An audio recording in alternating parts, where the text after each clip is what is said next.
وعلى آله وأصحابه الذين أوفوا عهده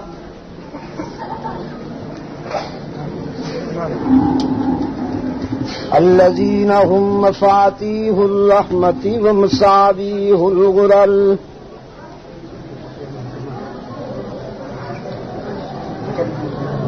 أعوذ بالله من الشيطان الرجيم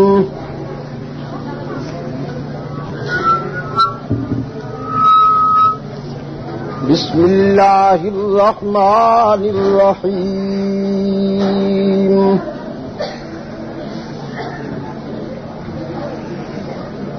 لقد من الله على المؤمنين إذ بعث فيهم رسولا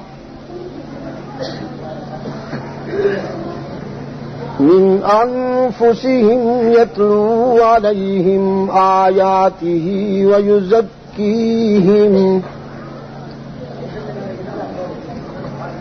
ويعلمهم الكتاب والحكمة وَإِن كَانُوا مِن قَبْلُ لَفِي ضَلَالٍ مُّبِينٍ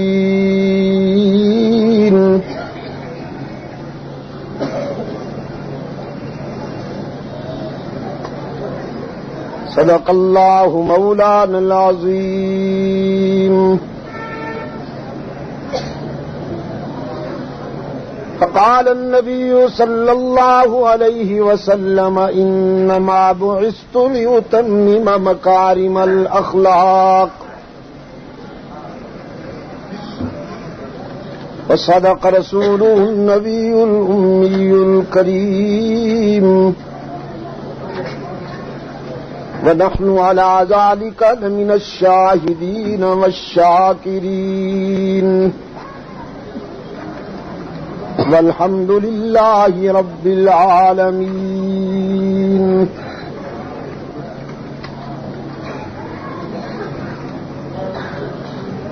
یا الہی ہمیں عامل قرآن کر دے، پھر نئے سر سے مسلمان کو مسلمان کر دے. آمین.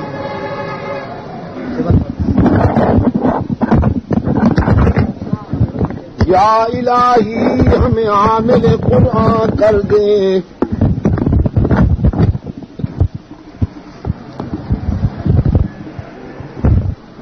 پھر نئے سر سے مسلمان کو مسلمان کر دے. وہ پیغمبر جسے سرتاج رسول کہتے ہیں، اس کی امت کو ذرا تابع فرما کر دے.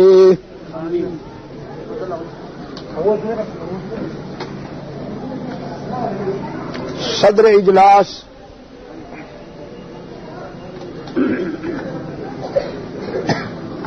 محترم بزرگوں اور عزیز دوستوں، بولے تو نہیں.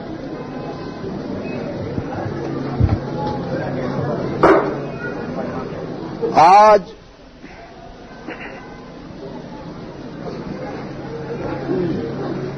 21 نومبر 1986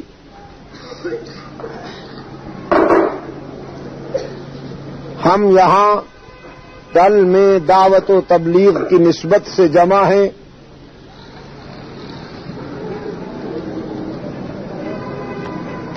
اور یہ پروگرام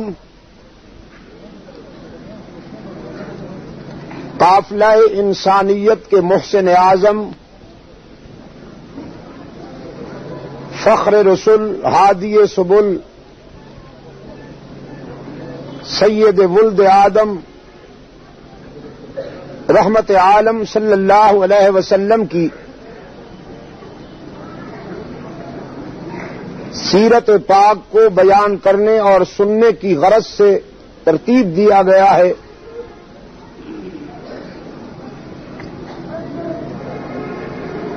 میں جب پچھلے دنوں سدا کرم ایجنسی کے پروگرام میں شرکت کے لیے جا رہا تھا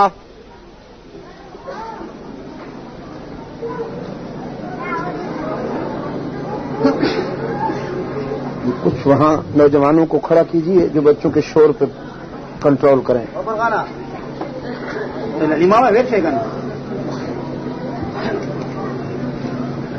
مولانا محمد شریف صاحب نے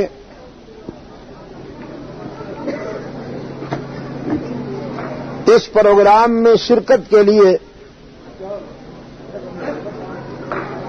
مجھ سے فرمایا اور میں نے حاضری کا وعدہ کر لیا تھا.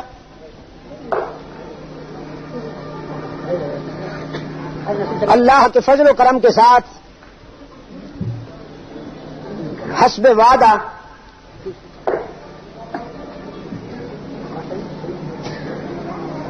اس پروگرام میں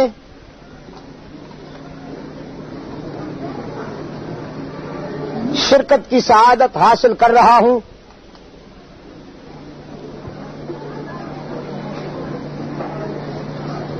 بجلی چلی گئی، اسے جانا ہی چاہیے تھا، اس لیے کہ اس کے مین سوئچ پر جن لوگوں کے ہاتھ ہیں وہ جب رسول کے سچے غلام بن جائیں گے تو پھر سیرت کانفرنسوں سے بجلی غائب نہیں ہوا کرے گی. انگریز چلا گیا ہے، انگریزی نہیں گئی.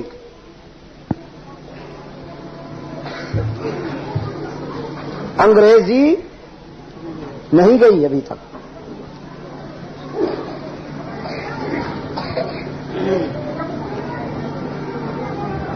انگریز کے زمانہ میں رحمت عالم صلی اللہ علیہ وسلم کی سیرت پاک، قرآن و حدیث اتنا مظلوم نہیں تھا جتنا اب مظلوم ہے.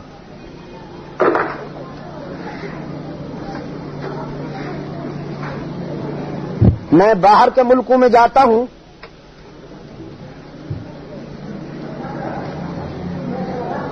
عیسائی ممالک میں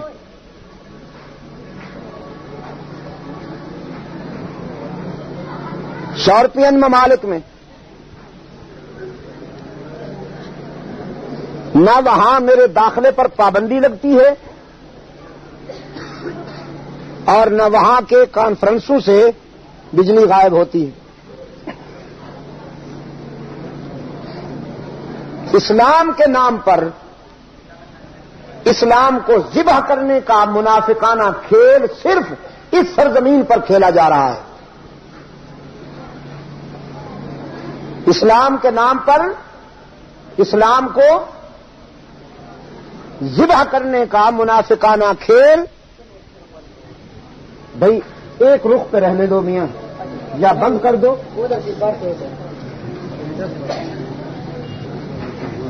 تو اس کو بند کر دیں،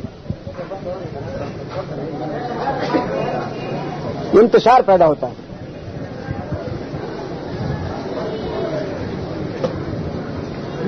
اگر آپ متوجہ ہو جائیں تو مسئلہ حل ہو جائے گا. آپ اس کی طرف خیال نہ دیں، پھر ہم کامیاب ہو جائیں گے. اگر اس کے آنے جانے سے آپ کا ذہن بھی آئے گا جائے گا تو پھر بات بگڑے گی، بات بنے گی نہیں. آپ اس کے نہ آنے سے خوش ہوں نہ جانے سے پریشان ہوں. آپ میری بات سنیں توجہ سے، جو پوچھوں اس کا جواب دیں. آپ سمجھے نہیں؟ حضور صلی اللہ علیہ وسلم کا نام آئے تو صلی اللہ علیہ وسلم کہہ دیں. کچھ جھولیاں بھر کے اٹھے نا یہاں سے. وقت کو اس کے صحیح مصرف کے مطابق خرچ کریں. حضور کا نام آئے تو صلی اللہ علیہ وسلم کہہ دیں. صحابہ کرام کا نام آئے تو رضی اللہ تعالی عنہم کہہ دیں. میں عرض کر رہا تھا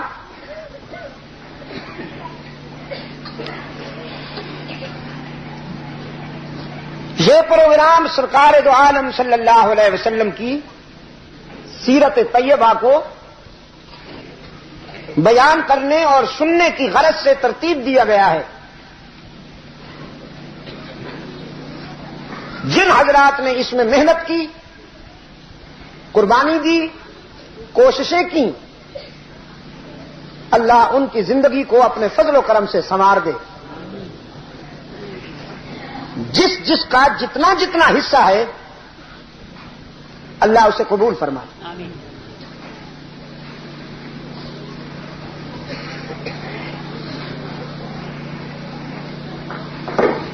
فرمایا لقد من اللہ علی المؤمنین اذ بعث فیہم رسولا.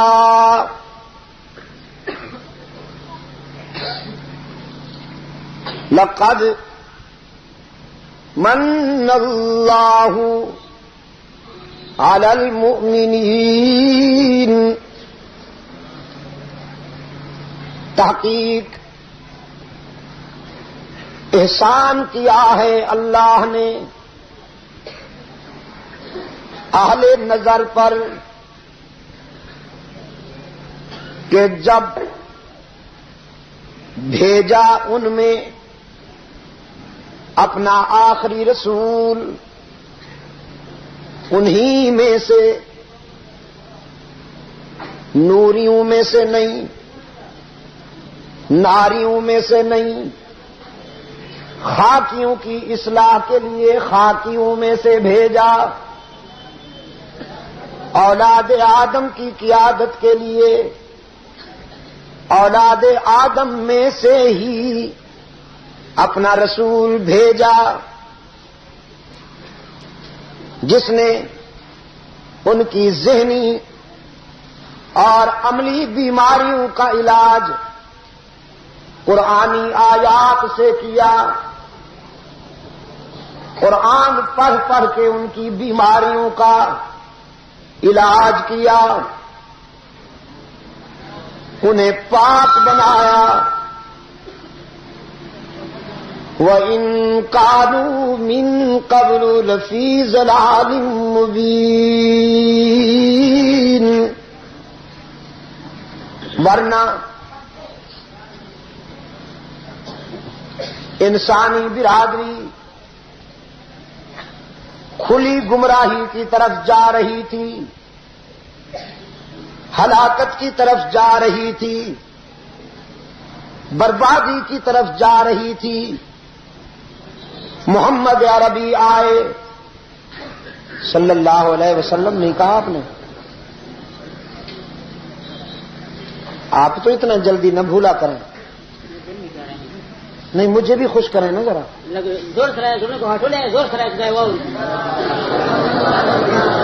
اس کا مطلب یہ کہ میں پشتو میں کہوں ان کو. میں پشتو بولنا شروع ہو جاؤں گا، پھر آپ تنگ آ جائیں گے اور آپ کہیں گے اردو میں بولیے. ستاؤ نہیں، مجھے تھکا ہوا ہوں. محمد عربی صلی اللہ علیہ وسلم آئے. جزاکم اللہ، جزاکم اللہ. محمد عربی صلی اللہ علیہ وسلم آئے.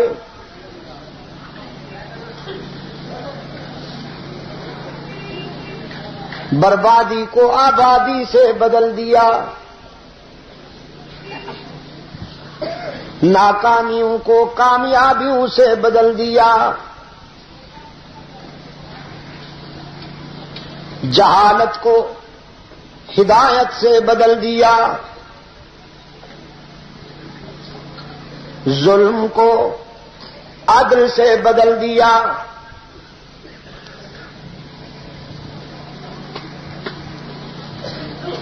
ظلم کو عدل سے بدل دیا، عداوت کو اخوت سے بدل دیا، دشمنی کو دوستی سے بدل دیا، جو ٹوٹ گئے تھے انہیں جوڑ دیا، جو منفصل تھے، جو منتشر تھے انہیں متصل کر دیا، جو خون کے پیاسے تھے وہ ایک دوسرے پر جان نچھاور کرنے والے، وَيُؤْثِرُونَ عَلَىٰ أَنفُسِهِمْ وَلَوْ كَانَ بِهِمْ خَصَاصَةٌ کا مصداق بن گئے. درفشانی نے تیری قطروں کو دریا کر دیا، درفشانی نے تیری قطروں کو دریا کر دیا، دل کو روشن کر دیا، آنکھوں کو بینا کر دیا۔ پھر خود نہ تھے جو راہ پر دنیا کے ہادی بن گئے، وہ کیا نظر تھی جس نے مردوں کو مسیحا کر دیا۔ جو خود بیمار تھے انہیں ایسا مسیحا ملا، انہیں ایسا معالج ملا کہ اس کی تعلیمات نے انہیں صرف صحت مند ہی نہیں بنایا بلکہ دنیا کے لیے معالج بنا دیا۔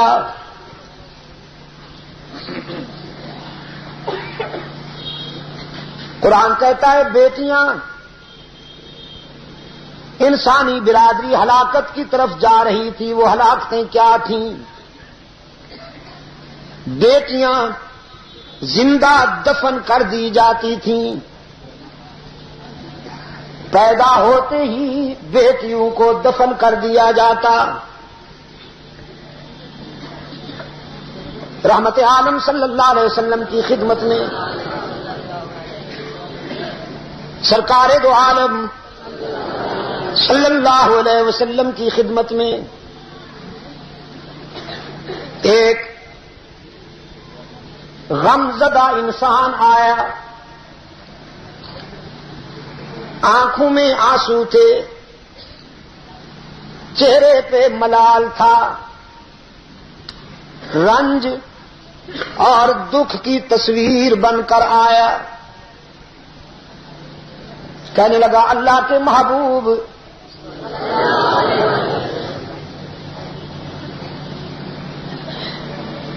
میں بہت بڑا مجرم ہوں، بے چین رہتا ہوں، بے قرار رہتا ہوں، مجھے سکون دلوائیے۔ میں نے اسلام قبول کرنے سے پہلے ایک جرم کیا تھا، اس کی یاد مجھے چین نہیں لینے دیتی۔ رحمت عالم صلی اللہ علیہ وسلم نے فرمایا وہ جرم کیا تھا؟ فرمایا میں نے اپنی زندہ بیٹی کو دفن کر دیا تھا۔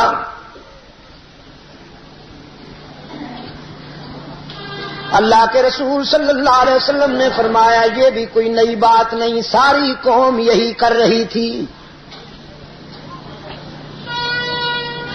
کہنے لگا مگر قوم 9 مولود بچیوں کو دفن کرتی تھی، چھوٹی بچیوں کو پیدا ہوتے ہی دفن کر دیتے تھے، اور میں نے اس وقت بیٹی کو دفن کیا جب وہ ذرا بڑی ہو چکی تھی، شعور میں قدم رکھ چکی تھی۔ اس نے میرے سامنے ہاتھ جوڑے تھے، زندگی کی بھیک مانگی تھی، پھر پوری تفصیل بتائی۔ گھر میں بچے کی امید تھی، میں سفر تجارت پر جا رہا تھا، گھر میں کہہ گیا لڑکا پیدا ہو تو پرورش کرنا اور لڑکی پیدا ہو تو زندہ درگور کر دینا۔ واپس آیا، بیوی نے بتایا لڑکی پیدا ہوئی تھی، ہم نے اسے زندہ درگور کر دیا تھا۔ کچھ سالوں کے بعد ایک بچی آئی میرے گھر میں، اس کی باتیں میرے دل میں اترتی گئیں، اس کے چہرے میں اتنی کشش تھی کہ میری نظر ہٹتی ہی نہیں تھی۔ وہ بولتی تھی تو میرے دل کی دنیا میں ہلچل مچ جاتی تھی۔ میں نے حسرت بھرے لہجے میں بیوی سے کہا یہ کن خوش نصیب والدین کی بیٹی ہے،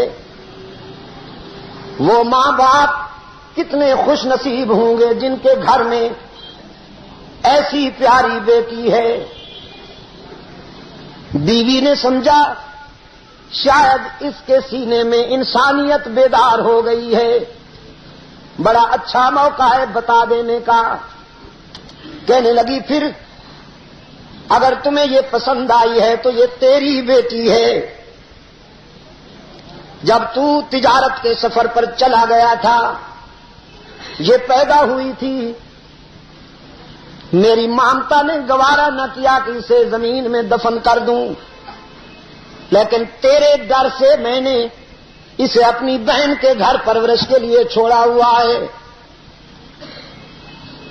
رحمت عالم صلی اللہ علیہ وسلم نے فرمایا پھر تو نے کیا کیا؟ کہنے لگا بس میرے آقا جب پتہ چلا کہ یہ میری بیٹی ہے میرے اندر وہی وحشت بیدار ہوئی، جہالت بیدار ہوئی، اور میں نے فیصلہ کر لیا کہ آج سورج غروب ہونے سے پہلے اس کی زندگی کا سورج غروب کر دوں گا۔ گڑھا کھودنے کے لیے کدال اٹھائی، بیوی سے نظر بچا کر بچی کی انگلی پکڑی اور جنگل میں چلا گیا۔ شدید گرمی کا موسم تھا، بچی کو درخت کے سائے میں بٹھا دیا، خود گڑھا کھودنے لگا، پسینے میں نہا گیا۔ وہ بچی سائے سے اٹھ کر آئی اور اپنے دوپٹے سے قاتل باپ کے ماتھے سے پسینہ پوچھنے لگی، کہنے لگی ابا حضور آپ یہ کیوں کھودتے ہیں؟ جہالت کے مارے ہوئے باپ نے کہا تجھے دفن کرنے کے لیے۔ یہ غیر متوقع غیر انسانی جواب سن کر بچی لرز گئی، کہنے لگی آپ مجھے دفن کریں گے؟ کیوں؟ کون سی خطا ہو گئی؟ کون سا جرم ہوا ہے مجھ سے؟ جہالت کا مارا ہوا باپ کہنے لگا تیرا بیٹی کی حیثیت سے پیدا ہونا ہی جرم ہے، ہم بیٹیوں کو زندگی کا حق نہیں دیا کرتے۔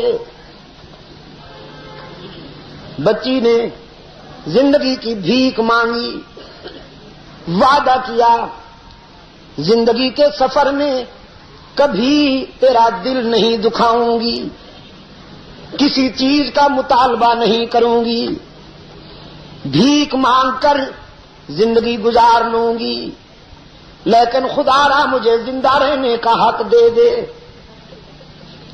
رحمت عالم صلی اللہ علیہ وسلم کی آنکھوں سے آنسو تیر آئے، فرمایا پھر تو نے اس کی اپیل منظور نہ کی؟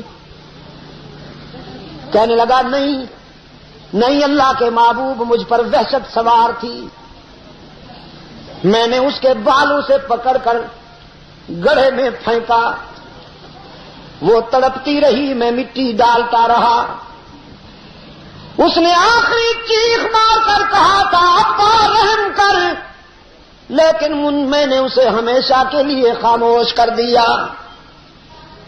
رحمت عالم صلی اللہ علیہ وسلم کی آنکھیں برس پڑی، فرمایا تو نے اسلام قبول کر لیا ہے، اللہ تو تجھے معاف کر دے گا کہ یہ آدم خور غلطی تو نے زمانہ کفر میں کی تھی، لیکن میرے سامنے سے اٹھ جا کہ مجھے تیری آنکھوں سے اس معصومہ کے خون کی جھلک نظر آتی ہے۔ چل کے روشن ضمیرو، بیٹیوں کو زندہ رہنے کا حق نہیں تھا۔ رحمت عالم صلی اللہ علیہ وسلم نے صرف زندہ رہنے کا حق ہی نہیں دیا بلکہ وقار عطا کیا۔ پھر بیٹی سامنے آتی تو رحمت عالم احترام میں کھڑے ہو جاتے، شفقت میں کھڑے ہو جاتے، فرمایا بیٹی فروختنی بھی نہیں ہے، سوختنی بھی نہیں ہے، نہ یہ بکنے کے قابل ہے کہ اسے منڈی میں بیچو، نہ یہ جلانے کے قابل ہے کہ اسے زندہ درگور کر دو. بیٹی تو صرف قابل رحم ہے، قابل رحم. سرکار دو عالم صلی اللہ علیہ وسلم نے فرمایا جس شخص کو اللہ نے 2 بیٹیاں دی ہوں وہ چاہے تو بیٹیوں کے ذریعے جنت جا سکتا ہے. پوچھا صحابہ نے حضور کیسے؟ فرمایا سب سے پہلے اپنی بیٹیوں کا نام اچھا رکھے. حضور نے اپنی بیٹیوں کے نام کتنے اچھے رکھے. پہلی بیٹی کا نام، حضور کی بیٹی کا نام یا رب. سن لیا آپ نے حضرت جی.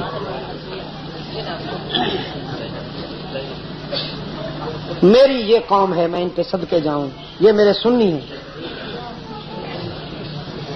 کتنے سادے، اتنے بے خبر. یہ سیدہ فاطمہ تو حضور کی آخری اور چھوٹی بیٹی ہے. آپ کو تو آتا ہے، اپنی قوم کو بھی پڑھوائیے نا میرے عزیز، انہیں بھی تو سکھوائی. چرواہے صاحب اپنے ریوڑ کی بھی تو خبر لیجئے نا. سب سے بڑی بیٹی کا نام زینب. اور آج حضرت سے درخواست کرتا ہوں، مانیں گے تو آگے بیان کروں گا، نہ مانیں گے تو بیان نہیں کروں گا، یہیں ٹھہر جاؤں گا. مانیں گے نا؟ جمعہ کے خطبے میں حضور کی 4 بیٹیوں کا نام لیا کریں انشاءاللہ. خطبہ میں دے دیتا ہوں. میری جماعت نے وہ خطبہ چھپوایا ہے، مجلس تحفظ حقوق اہل سنت نے. ہم نے اس کی ہزاروں کاپیاں پاکستان میں اور بیرونی ممالک میں مفت تقسیم کی ہیں. آپ سے پوچھتا ہوں، خطبے میں، جمعہ کے خطبے میں حضور کی ایک بیٹی کا تذکرہ ہونا چاہیے یا 4 بیٹیوں کا نام آنا چاہیے؟ بیٹی ہونے کے ناطے سے ہر بیٹی پیاری ہوتی ہے نا. تو رحمت عالم صلی اللہ علیہ وسلم کو 4 بیٹیاں عزیز تھیں نا. یہ جو زینب ہے نا بڑی بیٹی حضور کی، شاید آپ کو معلوم ہو، یہ شہیدہ ہے، شہیدہ. اس پر مشرکین نے ستم ڈھائے تھے، یہ شہید ہو گئی تھی. ان کی ایک بیٹی تھی امامہ بنت زینب، امامہ بنت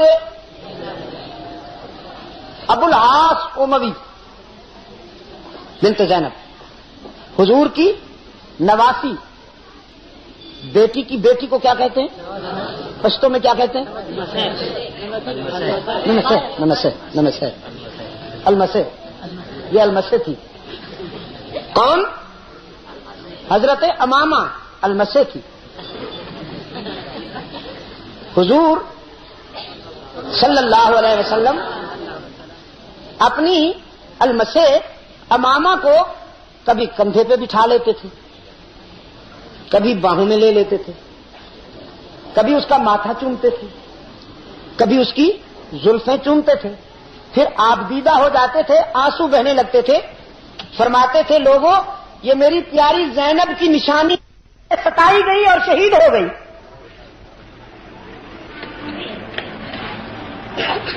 میں یہ چونکہ میری باتیں ریکارڈ ہو رہی ہیں، پتہ نہیں یہ کہاں کہاں تک پہنچیں گی. میں وہ خطبہ پڑھ دیتا ہوں جمعے کا، تاکہ جن علماء کرام تک یہ میری آواز پہنچے وہ یہ خطبہ پڑھا کریں.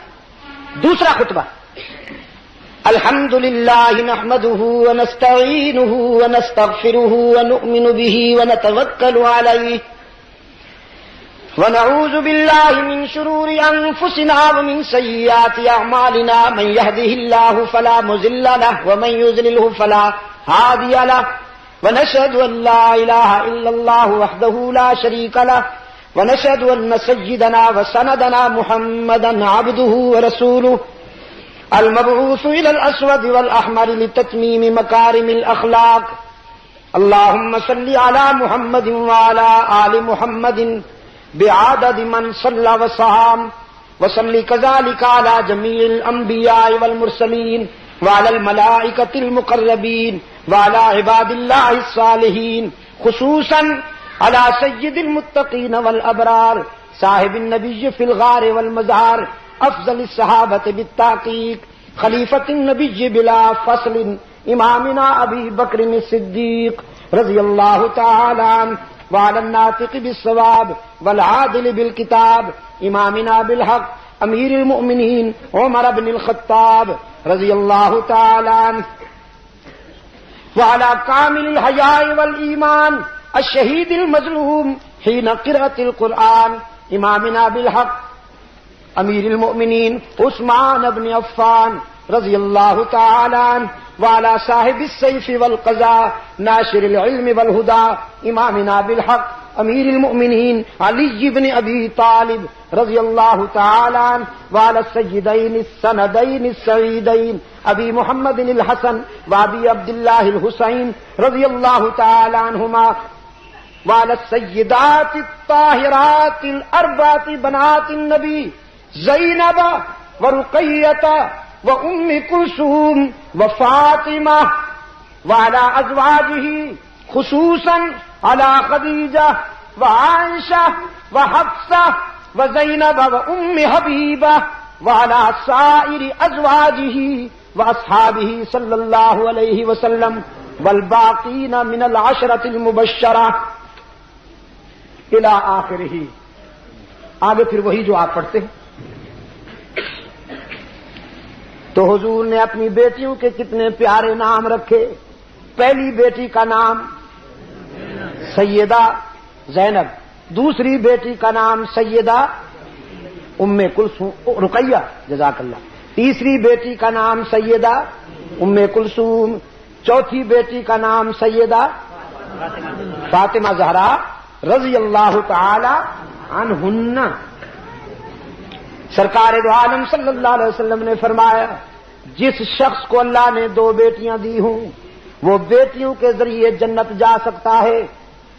پہلا احسان یہ کرے کہ بیٹیوں کا نام اچھا رکھے، پھر انہیں تعلیم دلوائے، وہ تعلیم کہ جس تعلیم کے ذریعے وہ خود کو اور خدا کو پہچان سکیں. پھر ان کی اچھی تربیت کرے، ان کے اخلاق سنوارے. پھر جب وہ حد بلوغ میں قدم رکھیں تو ان کے لیے اچھا جیون ساتھی ڈھونڈ کر انہیں اپنے اپنے گھروں میں آباد کر دے. رحمت عالم صلی اللہ علیہ وسلم نے فرمایا جس شخص نے اپنی 2 بیٹیوں کے ساتھ یہ حسن سلوک کیا ہوگا اسے بتا دو وہ جنت میں میرے اتنا قریب ہوگا جتنی یہ 2 انگلیاں ایک دوسرے کے قریب ہیں.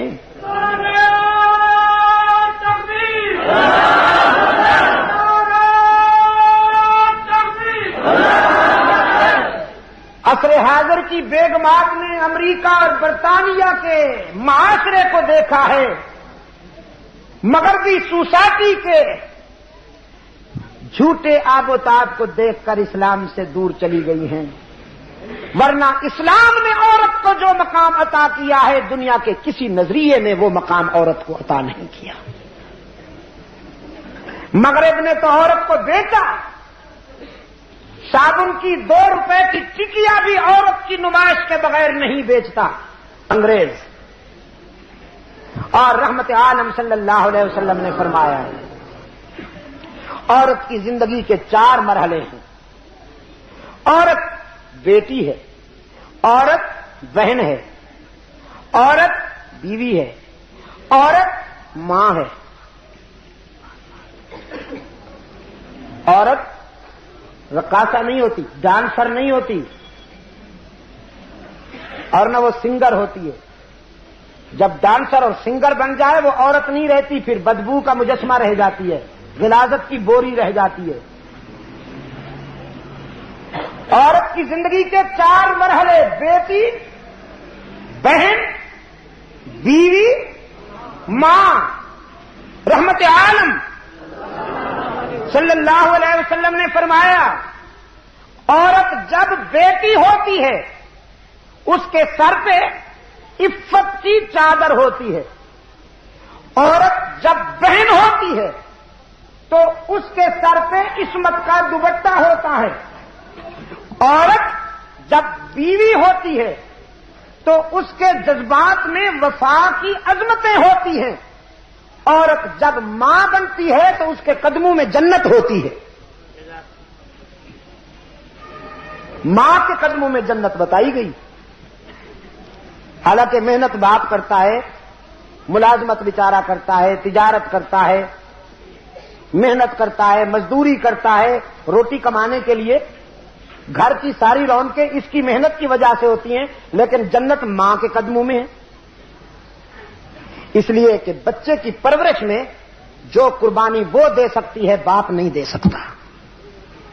باپ چاہے کتنی محبت کیوں نہ کرتا ہو, لیکن رات کے 2 بجے اگر بچہ رونا شروع ہو جائے تو اس کا غصہ قابو میں نہیں آتا. آتا ہے قابو میں؟ چپ کرواؤ اسے, چپ سا بچے کو بیچارے کو کھاتا ہے. لکھا ہے کہ ایک بادشاہ کو اپنے بیٹے سے بڑی محبت تھی. ایک دن بیوی سے کہنے لگا آج میرا بیٹا میرے کمرے میں سوئے گا. وہ کیا کہتے ہیں, بیڈ روم میں. اس کو میرے بیڈ روم میں سلاؤ, آج ہم اپنے بیٹے کو اپنے پاس سلائیں گے. ماں کہنے لگی نبھ نہیں سکے گی, تمہاری نیند اور تمہارا آرام خراب ہوگا. بادشاہ کہنے لگا تمہارے ساتھ ہر رات سوتا ہے, تم گزارا کر لیتی ہو, میں ایک رات بھی گزارا نہیں کروں گا, آخر میں باپ ہوں. تمہیں اتنا پیارا لگتا ہے, مجھے اچھا نہیں لگتا, تم سلا دو. اس نے کہا اچھی بات ہے. بیٹے کو سلا دیا. سوتے وقت بچے کو اس نے دودھ کا گلاس دیا اور خود پانی پیا. بادشاہ نے. بچہ کہنے لگا کہ ہم بھی پانی پیئیں گے. بادشاہ نے کہا نہیں بیٹا تم دودھ پیو. کہنے لگا نہیں, دودھ میں پانی ملا کر دو, ہم پھر پیئیں گے. بادشاہ نے کہا نہیں بیٹا طبیعت خراب ہو جائے گی. اس نے جلدی سے تھوڑا سا پانی ملا دیا. جب پانی ملا دیا دودھ میں تو دیکھتے دیکھتے کہنے لگا واپس نکالو, ہم پانی والا دودھ نہیں پیتے, پانی واپس نکالو. بادشاہ نے کہا بیٹا جب پانی پڑ جائے دودھ میں تو واپس نہیں نکلا کرتا, دوسرا دودھ منگوا دوں؟ نہیں, اسی دودھ سے پانی نکالو. نکالو پانی نکالو نا. رونا شروع ہو گیا. بادشاہ نے کہا الو کا پٹھا, کہتا ہوں جب پانی ڈل جائے تو نہیں نکلتا. نکالو نکالو. کیسے نکالوں؟ نکالو. جنگ شروع ہو گئی. جنگ شروع ہو گئی اور بچے نے رونا ایسا شروع کیا کہ کمرہ سر پہ اٹھا لیا. ماں انتظار کر رہی تھی. اس نے جلدی سے دروازہ کھٹکھٹایا. بادشاہ سے کہنے لگی دروازہ کھولو, مجھے پہلے پتا تھا کہ ایکسیڈنٹ ہونے والا ہے. اس نے دروازہ کھولا, بیٹے کو اٹھایا, کہنے لگا لے جاؤ اس جن کو, خود سنبھالو, مجھ سے قابو میں نہیں آتا. قرآن پاک نے فرمایا حملت امہ کرہا ووضعتہ کرہا. یہ دکھوں میں اٹھاتی ہے, دکھوں میں جنم دیتی ہے, پھر دکھوں میں بچے کی پرورش کرتی ہے. یہ نہیں سوتا تو وہ بھی نہیں سوتی, یہ روتا ہے تو وہ بھی روتی ہے, یہ ہنستا ہے تو وہ بھی ہنستی ہے. اس لیے اللہ کے رسول صلی اللہ علیہ وسلم سے ایک صحابی نے پوچھا اللہ کے بعد سب سے زیادہ مجھ پر کس کا حق ہے؟ رحمت عالم صلی اللہ علیہ وسلم نے فرمایا تیری ماں کا. وہ کہنے لگا سما, پھر حضور نے فرمایا تیری ماں کا. اس نے عرض کیا سما, پھر حضور نے فرمایا تیری ماں کا. پھر پوچھا حضور اس کے بعد رحمت عالم صلی اللہ علیہ وسلم نے فرمایا ثم ابوکا، اس کے بعد تیرے باپ کا حق ہے. ماں بڑی قربانیاں دیتی ہے، اس لیے ماں کا دل نہ دکھایا کرو. سرکار دو عالم صلی اللہ علیہ وسلم کی خدمت میں اطلاع آئی، ایک شخص کئی دن سے سکرات میں مبتلا ہے، جان نہیں نکل رہی. بہت قرآن کریم تلاوت ہوا، دعائیں مانگی گئیں، لیکن اس کی مشکل حل نہیں ہوتی. رحمت عالم صلی اللہ علیہ وسلم نے فرمایا اس کی والدین زندہ ہیں یا نہیں؟ بتایا گیا حضور اس کی ماں زندہ ہے. رحمت عالم صلی اللہ علیہ وسلم نے فرمایا اس کی ماں سے کہو میں تجھ سے ملنا چاہتا ہوں، اگر آ سکتی ہو تو آ جاؤ ورنہ میں آؤں گا. وہ بوڑھی ضعیفہ رحمت عالم صلی اللہ علیہ وسلم کا پیغام سنتی ہے، کہنے لگی چل تو نہیں سکتی لیکن اللہ کے محبوب کے پاس ضرور جاؤں گی. لکڑی کے سہارے آئی. رحمت عالم صلی اللہ علیہ وسلم نے فرمایا تیرا بیٹا کئی دن سے سکرات میں مبتلا ہے، تیرا کیا خیال ہے اپنے بیٹے کے متعلق؟ کہنے لگی بڑا نمازی تھا، اللہ کے رسول بڑا نمازی تھا، قرآن بھی پڑھتا تھا، روزے بھی رکھتا تھا، حج بھی کیا، زکوٰۃ بھی دیتا تھا، جہاد میں بھی حصہ لیتا تھا، بہت نیک تھا. رحمت عالم صلی اللہ علیہ وسلم نے فرمایا یہ تو ٹھیک ہے، تو اس پر راضی ہے کہ نہیں؟ اس بوڑھی کی آنکھوں سے آنسو جاری ہو گئے، کہنے لگے نہیں حضور، میرا دل دکھایا ہے اس نے، میرا دل دکھایا ہے. ایک دن اس کی بیوی کے ساتھ میرا کچھ تلخ کلامی ہو گئی، تلخ کلامی ہو گئی. میں نے کہا میرا بیٹا آ جائے اسے بتاؤں گی کہ تو گستاخ ہے. میرا بیٹا آیا، میرے بتانے سے پہلے اس کی بیوی نے کچھ کہہ دیا. میں جب اپنے بیٹے کے سامنے گئی تو میرے بیٹے نے میری کوئی نہ سنی، بیوی کے بھڑکانے میں مشتعل تھا. غصے میں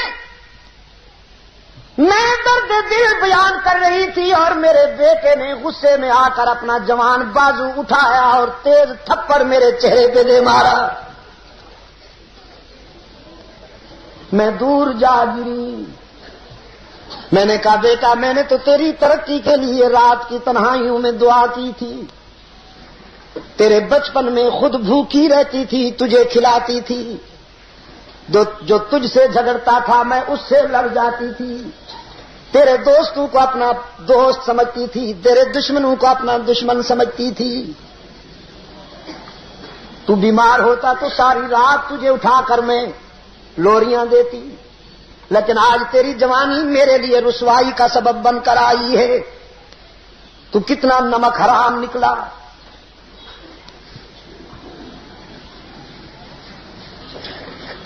سرکار دو عالم صلی اللہ علیہ وسلم کی آنکھوں میں آنسو آ گئے.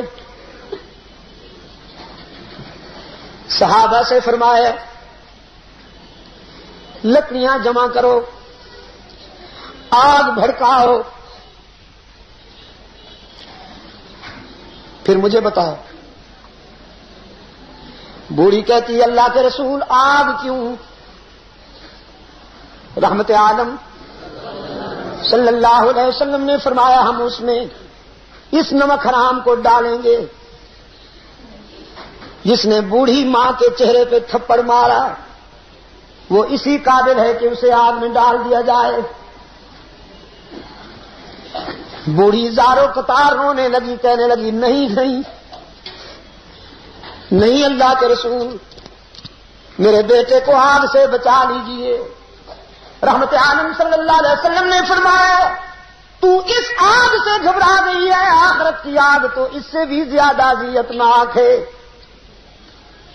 وہ بوڑھی کہنے لگی کوئی شکل ہے بچ جانے کی کہ میرا بیٹا اس آگ سے بھی بچ جائے، اس آگ سے بھی بچ جائے؟ نعرہ تکبیر، نعرہ تکبیر، اہل صحابہ، اہل صحابہ، سرکار دو عالم صلی اللہ علیہ وسلم نے فرمایا بس ایک صورت ہے کہ تو اسے معاف کر دے۔ چیخ کر وہ بوڑھی کہنے لگی اللہ کے رسول آپ بھی گواہ بن جائیے، میرا رب بھی گواہ ہو جائے، میں نے اپنے بیٹے کو دنیا میں بھی معاف کر دیا، آخرت میں بھی معاف کر دیا۔ یہاں اس نے معافی کا اعلان کیا، وہاں اس کی مشکل حل ہو گئی، کلمہ شہادت پڑھتے ہوئے دنیا سے روانہ ہو گیا۔ کل کے روشن ضمیروں، میرے عزیز نوجوانوں، چاہے کچھ ہو جائے کبھی ماں کا دل نہ دکھایا کرو۔ کامیابی کی چابی دے رہا ہوں آپ کو، چابی، چابی کو کیا کہتے ہیں پشتو میں؟ کلید، کنجی، کلید تو فارسی اس میں، ہاں فارسی میں کہتے ہیں۔ اس کا مطلب ہے آپ نے کچھ فارسی سے چرا رکھا ہے، کچھ عربی سے چرا رکھا ہے، پتہ چل رہا ہے آہستہ آہستہ، مجھے پتہ چل رہا ہے۔ تو چابی آپ کو کنجی دے رہا ہوں کامیابی کی، والدہ کو کبھی نہ رنجیدہ کرنا، اس کا دل نہ دکھانا، والد مظلوم کا دل بھی نہ دکھانا، کہیں یہ نہ سمجھو کبھی شاہ صاحب نے تو بس والدہ ہی کی بات کی ہے، ابا جان سے تو نمٹیں گے انشاءاللہ، ماں کو خوش رکھیں گے، نہیں، وہ بھی محسن ہے، اس کی آہ بھی تباہ کر دیتی۔ تو میرے عزیز دوستو، عورت کی زندگی کے 4 مرحلے بتائے رحمت عالم صلی اللہ علیہ وسلم نے، بیٹی، بہن، بیوی، ماں، اور ان 4 مرحلوں میں جو معیار وقار کا رحمت عالم صلی اللہ علیہ وسلم نے عورت کو بخشا ہے، دنیا کا کوئی نظریہ نہیں عطا کرتا۔ لیکن یہاں سوال پیدا ہوتا ہے عزیز دوستو، بیٹیاں دفن ہو رہی تھیں، بیت اللہ میں بت سجائے گئے تھے، طواف برہنہ ہو رہا تھا، توریت نے کیوں رہنمائی نہ کی؟ انجیل نے کیوں رہنمائی نہ کی؟ قرآن کہتا ہے توریت کو یہودیوں نے بدل دیا تھا، انجیل کو عیسائیوں نے بدل دیا تھا۔ یہ دونوں آسمانی صحیفے بدل دیے گئے تھے۔ آپ اللہ کا شکر ادا کیجئے، رحمت عالم صلی اللہ علیہ وسلم کی امت کے لیے جو اللہ نے ضابطہ حیات عطا فرمایا ہے، قرآن کریم وہ قیامت تک نہیں بدلے گا۔ جو قوتیں اس کو بدلنا چاہیں گی ان کا اپنا حلیہ بدل جائے گا، لیکن قرآن کریم قیامت تک نہیں بدلے گا۔ 1400 سال کا سفر کر کے آپ تک پہنچا ہے قرآن کریم، اس کی جوانی میں کوئی فرق نہیں آیا، اس کے شباب میں کوئی فرق نہیں آیا۔ قرآن کو اللہ نے کتب خانوں کا محتاج ہی نہیں بنایا، قرآن کو اللہ نے لائبریریوں کا محتاج ہی نہیں بنایا، بلکہ لائبریریاں اور کتب خانے قرآن کے محتاج ہیں۔ قرآن کی حفاظت نہ علماء کرتے ہیں، نہ قراء، نہ حکمران کرتے ہیں، نہ رعایا، قرآن کی حفاظت براہ راست اللہ کرتے ہیں۔ اگر آپ مجھ سے پوچھیں تو میں کہوں کہ ہم کیا قرآن کی حفاظت کریں گے؟ قرآن تو ہماری حفاظت کر رہا ہے۔ آج ہماری بد کرداری اور ہماری بد اخلاقی کے بہت سارے عنوان اللہ تعالیٰ معاف فرما دیتے ہیں، اس لیے کہ ہمارے گھروں میں قرآن موجود ہے۔ بلڈنگیں جل جاتی ہیں، قرآن محفوظ رہتا ہے۔ میں نے اپنی آنکھوں سے بمبئی میں ابھی پچھلے دنوں جب میرا جانا ہوا، جہاں میرا قیام تھا اس کے قریب کی بلڈنگ کو آگ لگ گئی، وہ ساری بلڈنگ گر پڑی۔ اس بلڈنگ میں کچھ مسلمان خاندان بھی رہتے تھے۔ جب اس بلڈنگ میں سامان نکالا جانے لگا تو 13 قرآن کریم کے نسخے نکلے، صحیح سلامت، ان کا غلاف بھی نہیں جلا تھا۔ مولانا میں نے اپنی آنکھوں سے دیکھا ہے، ہندوؤں کو میں نے آنکھوں سے دیکھا ہے کہ وہ قرآن کو اٹھاتے تھے، سینے سے لگاتے تھے، آنکھوں سے لگاتے تھے اور کہتے تھے یہ ناقابل تسخیر ہے، یہ ناقابل تسخیر ہے۔ شاہ عبد العزیز رحمت اللہ علیہ کے پاس ایک پادری آیا، کہنے لگا آپ کہتے ہیں قرآن سچی کتاب ہے اور ہمارا دعویٰ یہ ہے کہ بائبل سچی کتاب ہے، تو میں بائبل لے آیا ہوں، آپ قرآن لے آئیے۔ آگ جلاتے ہیں، دونوں کو آگ میں ڈالتے ہیں، جو کتاب سچی ہوگی اسے آگ نہیں جلائے گی، جو کتاب جھوٹی ہوگی وہ جل جائے گی۔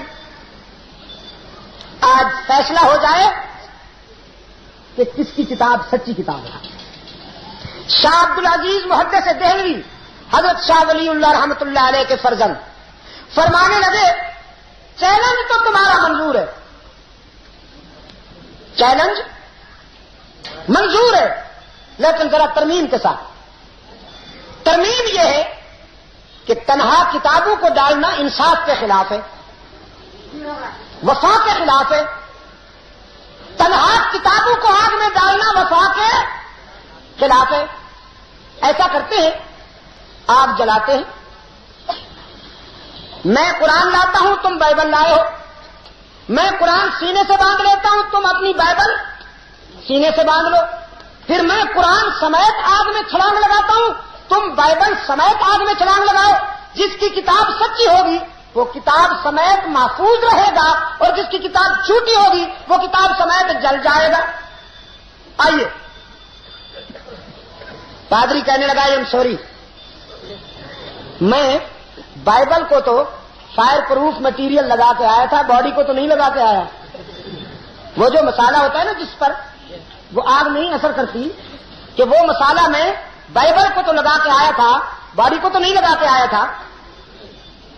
بھاگ گیا، اگر نہ بھاگتا تو جل جاتا۔ قرآن کائنات کی سب سے بڑی حقیقت ہے، قرآن سپر پاور ہے، قرآن دنیا کی سب سے بڑی انرجی ہے، یہ خود بھی محفوظ ہے، جو اس سے وابستہ ہو جائیں وہ بھی محفوظ ہو جاتے ہیں۔ آج ہم یہی کہہ رہے ہیں، ہم یہی کہہ رہے ہیں آج برطانیہ کے قانون کو نکالو ملک سے، برطانوی قانون کو نکالو ملک سے، قرآن کو قوت حاکمہ مان لو، کچہریوں میں، ہائی کورٹ میں، سپریم کورٹ میں قرآن کے مطابق فیصلے ہونے لگے، انشاءاللہ پھر نہ تمہارا کچھ روس بگاڑ سکے گا نہ امریکہ بگاڑ سکے گا، پھر تم دنیا کی سپر پاور بنو گے، جو طاقت تم سے ٹکرائے گی پاس پاس ہو جائے گی۔ لیکن اگر تم نے برطانوی قانون کو قوت حاکمہ رہنے دیا اور قرآن کو یتیم خانوں میں الماریوں میں رہنے دیا تو پھر بشرطی پاکستان جا چکا ہے، باقی صوبوں میں جو ہونے والا ہے وہ لرزہ خیز ہے، میں کہہ نہیں سکتا۔ کراچی میں، کوٹا میں، پشاور میں، آپ کے قریب قرم ایجنسی اور پارا چنار میں جو حادثات ہو رہے ہیں یہ بدترین انجام کی طرف اشارہ ہے کہ سنبھل جاؤ، قرآن کو اور سیرت سرور کائنات کو افسانہ نہ بناؤ، اسے قوت حاکمہ کے طور پر تسلیم کرو۔ عزیز دوستو، یہودیوں نے توریت کو بدلا، عیسائیوں نے انجیل کو بدلا، اور بدلا کیسے؟ فرمایا وقالت اليهود عزير ابن الله وقالت النصارى المسيح ابن الله۔ یہودیوں نے اللہ کے نبی حضرت عزیر کے متعلق یہ کہا کہ ہمارا نبی دیکھنے میں تو انسان ہے لیکن در حقیقت اللہ کا بیٹا ہے۔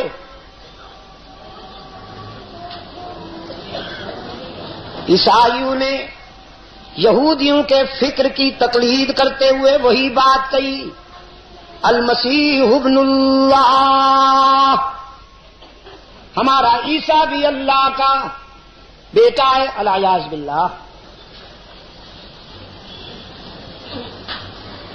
پہلے یہودیوں اور عیسائیوں نے نبیوں کو اللہ کا بیٹا بنایا، پھر اپنے بارے میں کہنے لگے نحن ابناء اللہ،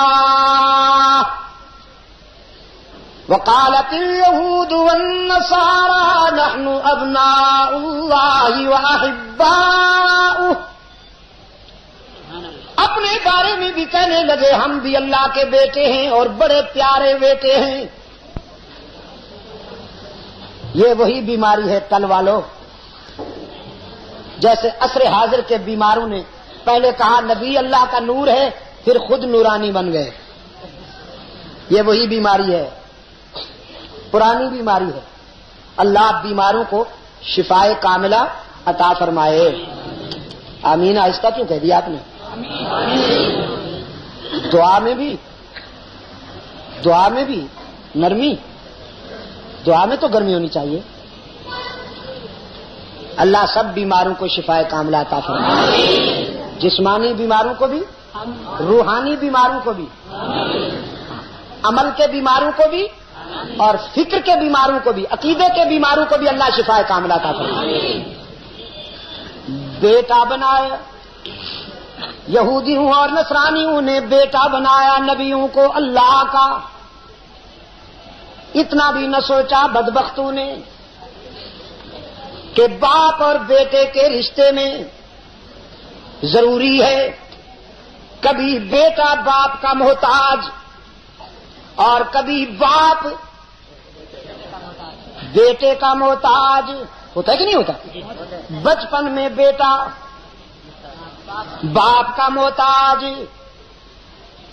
ٹھیک ہے، ہاتھ پاؤں بندھے پڑے ہیں اس کے، یہاں باندھتی ہیں مائیں بچے کے، پنگھوڑے میں پڑا ہوا ہے، نہ پانی پینے کے لیے جا سکتا ہے نہ کھانا کھانے کے لیے جا سکتا ہے، زیادہ سے زیادہ بس اتنی مہربانی کر سکتا ہے کہ رو سکتا ہے، جب پیاس لگے گی جب بھوک لگے گی تو پھر رونا شروع کر دے گا، ماں کی مرضی، رونے کا نوٹس لے یا نہ لے یہ اس کی مرضی۔ محتاج ہوا کہ نہ؟ والدین کا محتاج اور کبھی والدین بوڑھا ہو کر ضعیف ہو کر باپ بیٹے کا محتاج بن جاتا ہے۔ یہود و نصارا نے نبیوں کو اللہ کا بیٹا بنا کر فطرت کی نفی کر دی۔ وہ کسی کا محتاج تھا، اللہ کسی کا محتاج ہے، اللہ کسی کا محتاج ہوگا نہیں نا؟ تو معلوم ہوا نہ وہ کسی سے ہے نہ کوئی اس سے ہے، نہ وہ کسی کا باپ ہے نہ کوئی اس کا باپ ہے۔ اگر باپ بیٹے کا رشتہ ہوتا تو محتاجی بھی ساتھ ہوتی۔ اللہ کو کوئی مجبور نہیں کر سکتا، اللہ کو کوئی مجبور نہیں کر سکتا۔ کوئی اور کیا مجبور کرے گا؟ اللہ کو تو نبی بھی مجبور نہیں کر سکتا، رسول بھی مجبور نہیں کر سکتا۔ وہ دیکھیے 950 سال اللہ کی توحید بیان کرنے والا مجاہد، شرک کا مقابلہ کرنے والا مجاہد اپنے بیٹے کو ہلاک ہوتا دیکھتا ہے۔ کنعان کو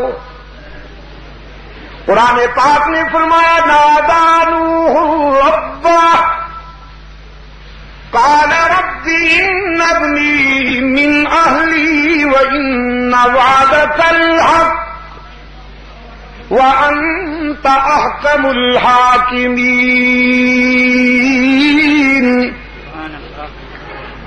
اپنے بیٹے کو معذن اور پانی کی ہلاکت خیز موجوں میں ڈوبتا دیکھ کر نوح علیہ السلام نے اپیل کی، میرے رب تو نے وعدہ کیا تھا کہ میری آل کو ہلاک نہیں ہونے دے گا. دیکھ میرا بیٹا ہلاک ہونے لگا ہے، تو اپنا وعدہ سچا کر، بچا میرے بیٹے کو. رب العالمین نے فرمایا یا نوح انہ لیس من اہلک انہ عمل غیر صالح فلا تسألنی ما لیس لک بہ علم انی اعظک ان تکون من الجاہلین.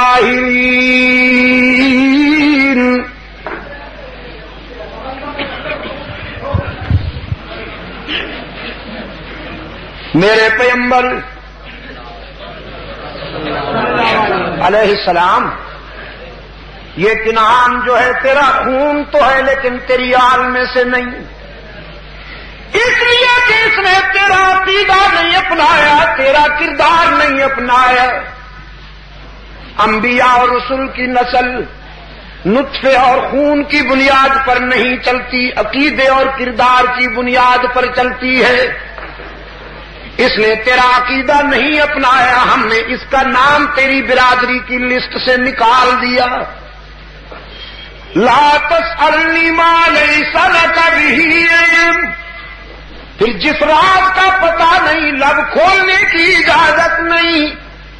چپ رہیے.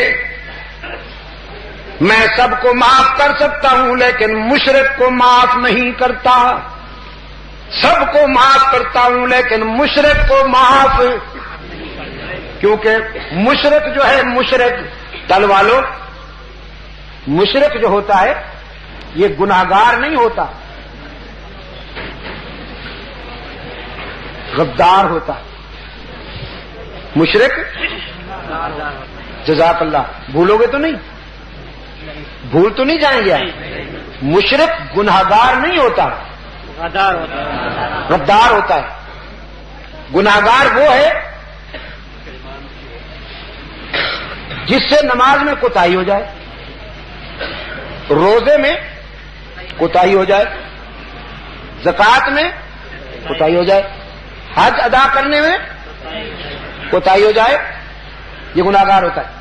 فرائض میں، واجبات میں، سنن میں کوتاہی ہو جائے تو وہ گناہگار ہے. لیکن جو اللہ کے حق میں بندوں کو شریک بنا لے، یہ کوتاہی نہیں ہے، گناہ نہیں ہے، غداری ہے. اور غداروں کو کوئی معاف نہیں کرتا، غداروں کو کوئی معاف نہیں کرتا، اللہ بھی معاف نہیں کرتا غداروں کو. اس لیے فرمایا میرے پیغمبر مشرک بیٹے کی سفارش کے لیے ہاتھ نہ اٹھائیے، زبان نہ ہلائیے. مشرک بیٹے کی سفارش کے لیے میرے سامنے دامن نہ پھیلائیے. الہ العالمین، آخر میرا خون جو ہوا اسے ڈوبتا دیکھوں کیسے چپ رہوں؟ رب العالمین نے فرمایا میرے پیغمبر تیری پدری محبت کی بات ہے تو میری بھی غیرت کی بات ہے. انی اعظک ان تکون من الجاہلین. روکتا ہوں مشرک بیٹے کی سفارش سے، اور اگر باز نہ آئے تو تیرے سر سے بھی نبوت کا تاج اتار کر تجھے بھی جاہلوں کے ساتھ کھڑا کر دیا جائے گا. کتنی بڑی تنبیہ ہے تل والو، کتنی بڑی تنبیہ ہے. حضرت نوح علیہ السلام لرز جاتے ہیں، فرمایا انی اعوذ بک ان اسألک ما لیس لی بہ علم وَإِلَّا تَغْفِرْ لِي وَتَرْحَمْنِي لَأَكُونَنَّ مِنَ الْخَاسِرِينَ. میرے معبود پناہ مانگتا ہوں تیرے غضب سے. ایک بیٹا نہیں، ایسے کئی بیٹے مارے جائیں لیکن تجھے تو ناراض نہیں کر سکتا. اگر تو نے میری دستگیری نہ کی تو مجھے نقصان سے کوئی نہیں بچا سکتا.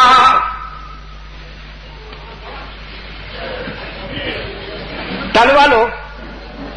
نوح علیہ السلام نے منوا لی بات اللہ سے. اگر سمجھ میں آئی ہے کوئی بات تو بولو تو صحیح. اللہ سے بات منوا لی تو یہ قرآن کریم نے سمجھا دیا ہے ہمیں کہ اللہ کو کوئی مجبور نہیں کر سکتا. اللہ کو کوئی مجبور نہیں کر سکتا. مانتا بھی ہے لیکن اپنی حکمت کے مطابق. مجبور ہو کر نہیں مانتا, اپنی حکمت کے مطابق مانتا ہے. یہ آوازوں پر پابندی نہیں ہو سکتی سیکریٹری صاحب. بہت ستایا ہے آج انہوں نے. عبد المجید ندیم, عبد المجید ندیم. ہاں مانتا بھی ہے. کیوں روتے ہوئے کیوں آئے ہو؟ کس نے مارا ہے؟ آپ کیوں دیکھتے ہیں؟ وہ تو حضرت ابو ہریرہ آئے تھے نا, روتے ہوئے آئے تھے. اللہ کے رسول صلی اللہ علیہ وسلم نے ان سے پوچھا کیوں روتے ہوئے آئے ہو؟ کس نے مارا ہے؟ کیا بات ہوئی؟ کہنے لگا اللہ کے رسول ماں نے مارا ہے. کس نے؟ ماں نے مارا. فرق دیکھا آپ نے؟ اس دور میں جوان بیٹے روتے ہوئے آتے تھے اور بتاتے تھے کہ ہمیں ماں نے مارا ہے, اور آج کل بوڑھی مائیں روتی ہوئی آتی ہیں اور بتاتی ہیں کہ مجھے بیٹے نے مارا ہے. یہ فرق ہے. سرکار دو عالم صلی اللہ علیہ وسلم نے فرمایا کون سی خطا ہوئی تجھ سے؟ کہنے لگا اللہ کے رسول میری ماں ابھی تک مشرکہ ہے, تیری سچائی پر ایمان نہیں لائی,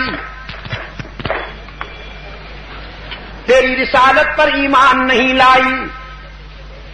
میں آپ کے ہاں سے اٹھ کر گھر پہنچا, میری ماں نے پوچھا کہاں گئے تھے؟ میں نے کہا رحمت عالم صلی اللہ علیہ وسلم کے قدموں میں بیٹھا رہا ہوں. میری ماں کو غصہ آیا, کہنے لگی تجھے روکا ہے کہ وہاں نہ جایا کرو لیکن باز نہیں آتے. وہ تو باپ دادے کا دین چھڑا دیتا ہے, وہاں جانے والے تو سادی بن جاتے ہیں. سادی اس وقت کے مشرک اہل حق کو کیا کہتے تھے؟ سادی. اور آج کل کے بیمار کیا کہتے ہیں اہل حق کو؟ وہابی. اس وقت کے مشرک حق والوں کو کیا کہتے تھے؟ سادی. اور اس دور کے بیمار حق والوں کو کیا کہتے ہیں؟ اللہ ان کو بھی شفائے کاملہ عطا فرمائے. ہاں وہاں جانے والے سابی بن جاتے ہیں. اور پھر کہنے لگی بیٹا آج فیصلہ کرنا ہوگا تجھے, ہمیشہ کے لیے میرا در چھوڑنا پڑے گا یا ہمیشہ کے لیے محمد کا گھر چھوڑنا پڑے گا صلی اللہ علیہ وسلم. ان دو میں سے چن لو, میرا گھر یا رحمت عالم کا در. ابو ہریرہ نے کہا ماں جی تیرا گھر نہیں, ساری دنیا کو چھوڑ سکتا ہوں لیکن رحمت عالم کا در تو نہیں چھوڑ سکتا. ماں غصے میں آئی, بالوں سے پکڑ کر تھپڑ لگائے, دھکے دے کر گھر سے نکال دیا, دروازہ بند کر دیا. کہنے لگی جب تک ان کا در نہ چھوٹے گا میرا دروازہ نہیں کھلے گا. رحمت عالم صلی اللہ علیہ وسلم نے فرمایا ابو ہریرہ پھر میں کیا کروں؟ کہنے لگا اللہ کے رسول آپ دعا فرمائیں.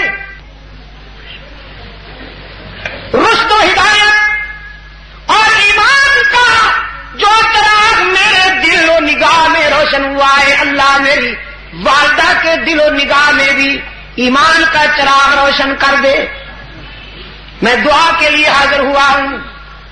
رحمت عالم صلی اللہ علیہ وسلم نے دعا کے لیے ہاتھ اٹھا لیے. فرمایا اللہم بی ام ابی ہریرہ اللہم اہد ام ابی ہریرہ. الہ العالمین میرے معبود ابو ہریرہ کی ماں کو ہدایت عطا فرما. ادھر سرکار دو عالم صلی اللہ علیہ وسلم نے دعا کے لیے ہاتھ اٹھائے, ادھر ابو ہریرہ دوڑے تیز قدموں کے ساتھ گھر کی طرف جا رہے ہیں. کسی نے ابو ہریرہ کا دامن پکڑ کے پوچھا کیا بات ہے, تم تو کبھی تیز رفتاری سے چلے نہیں, آج دوڑتے ہو کیوں؟ ابو ہریرہ نے دوڑتے دوڑتے دامن چھڑایا, کہنے لگے مجھے مت روکو, میں ذرا جلدی جا کے گھر دیکھنا چاہتا ہوں کہ پہلے میں پہنچتا ہوں یا میرے آقا کی دعا پہنچتی ہے. گھر میں پہنچے, دروازے پہ دستک دی. ماں نے اندر سے آواز بلند کی من بالباب, کون ہے میرے دروازے پر؟ ابو ہریرہ نے کہا ماں جی تیرے بوڑھے ہاتھوں میں مارنے کی طاقت ہے تو میرا سر ایک مرتبہ پھر مار کھانے کے لیے حاضر, تیرا بیٹا آیا ہے. ماں نے کہا بیٹا کچھ دیر ٹھہریے, میں کچھ دیر کے بعد دروازہ کھولوں گی. ابو ہریرہ فرماتے ہیں ماں کی آواز سن کر میرے ضمیر نے فیصلہ کیا کہ رحمت عالم کا تیر نشانے پہ لگ گیا ہے. آواز میں کفر کی سختی نہیں تھی, ایمان کی لذت تھی. تھوڑی دیر کے بعد دروازہ کھلا. فرماتے ہیں میں نے دیکھا میری ماں کے سفید بالوں سے پانی کے قطرے تسبیح کے دانوں کی طرح گر رہے ہیں. پوچھا دروازہ کیوں دیر سے کھولا؟ کہنے لگی بیٹا کچھ دیر پہلے میرے دل پہ چوٹ لگی اور میرے ضمیر نے فیصلہ کیا میں کتنی بد نصیب ہوں, میرا بیٹا تو آقا کے قدموں میں پہنچ چکا ہے, میں بڑھاپے میں بھی کفر کے اندھیروں میں بھٹک رہی ہوں. تو میں نے اپنے ضمیر کے تقاضے پر غسل کر لیا, اپنے جسم کو تو پانی سے صاف کر بیٹھی ہوں. اب رسول کے قدموں میں لے جا تاکہ میرے دل کو تیرا آقا توحید کے آب حیات سے صاف کر دے.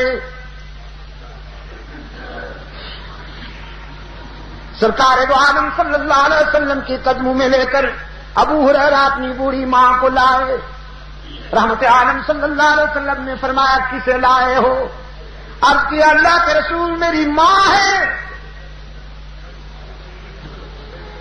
اپنے ماضی پر شرمندہ ہو کر اپنے حال کو سنوارنے کے لیے اور مستقبل کا عزم لے کر حاضر ہوئی ہے. سرکار دو عالم صلی اللہ علیہ وسلم نے کلمہ شہادت پڑھا ہے اور ابو ہریرہ کی ماں رحمت عالم صلی اللہ علیہ وسلم کے غلاموں میں شامل ہو گئی.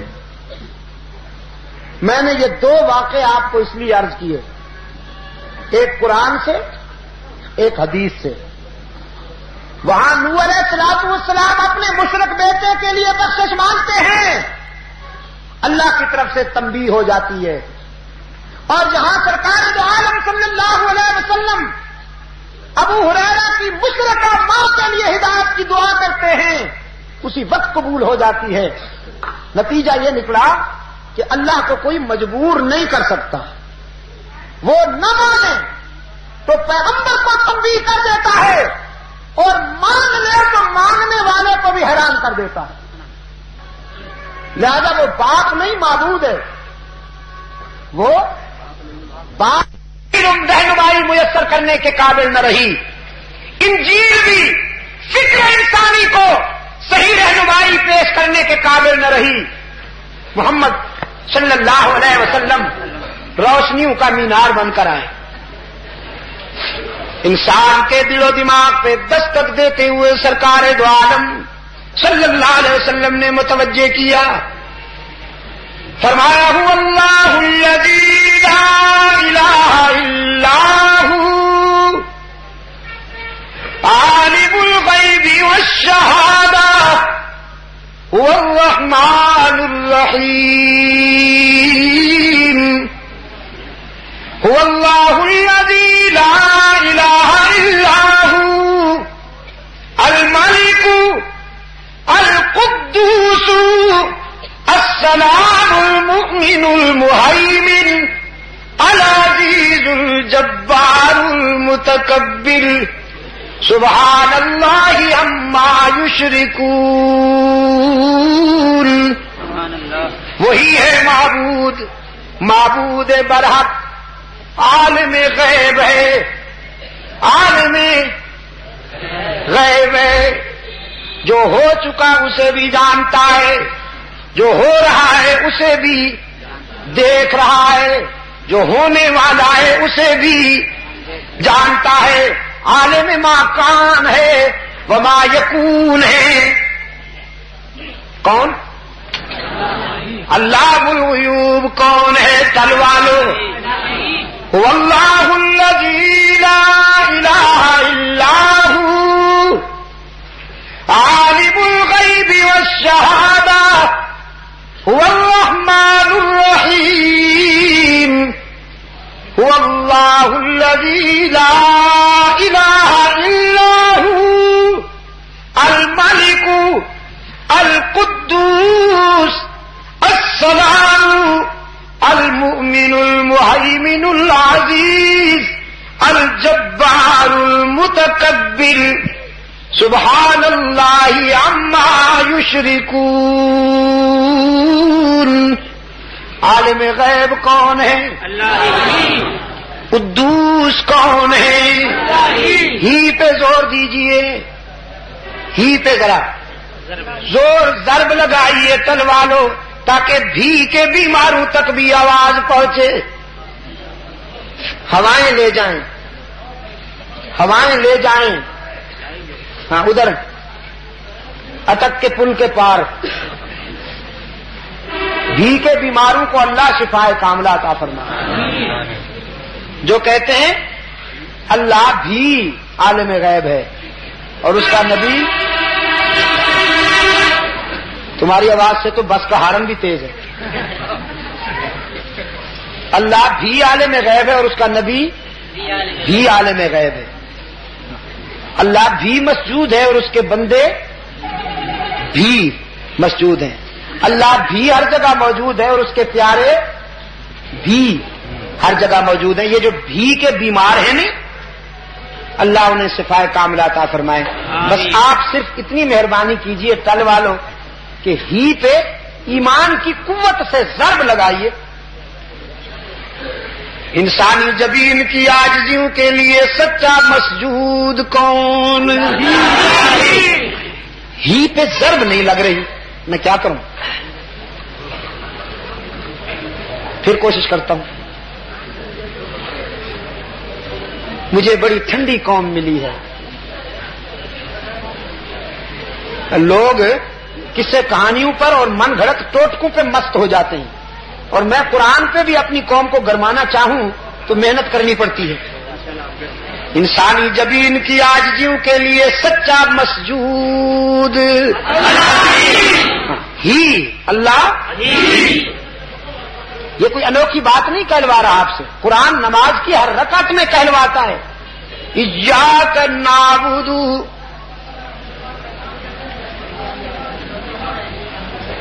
خبر مت کرو.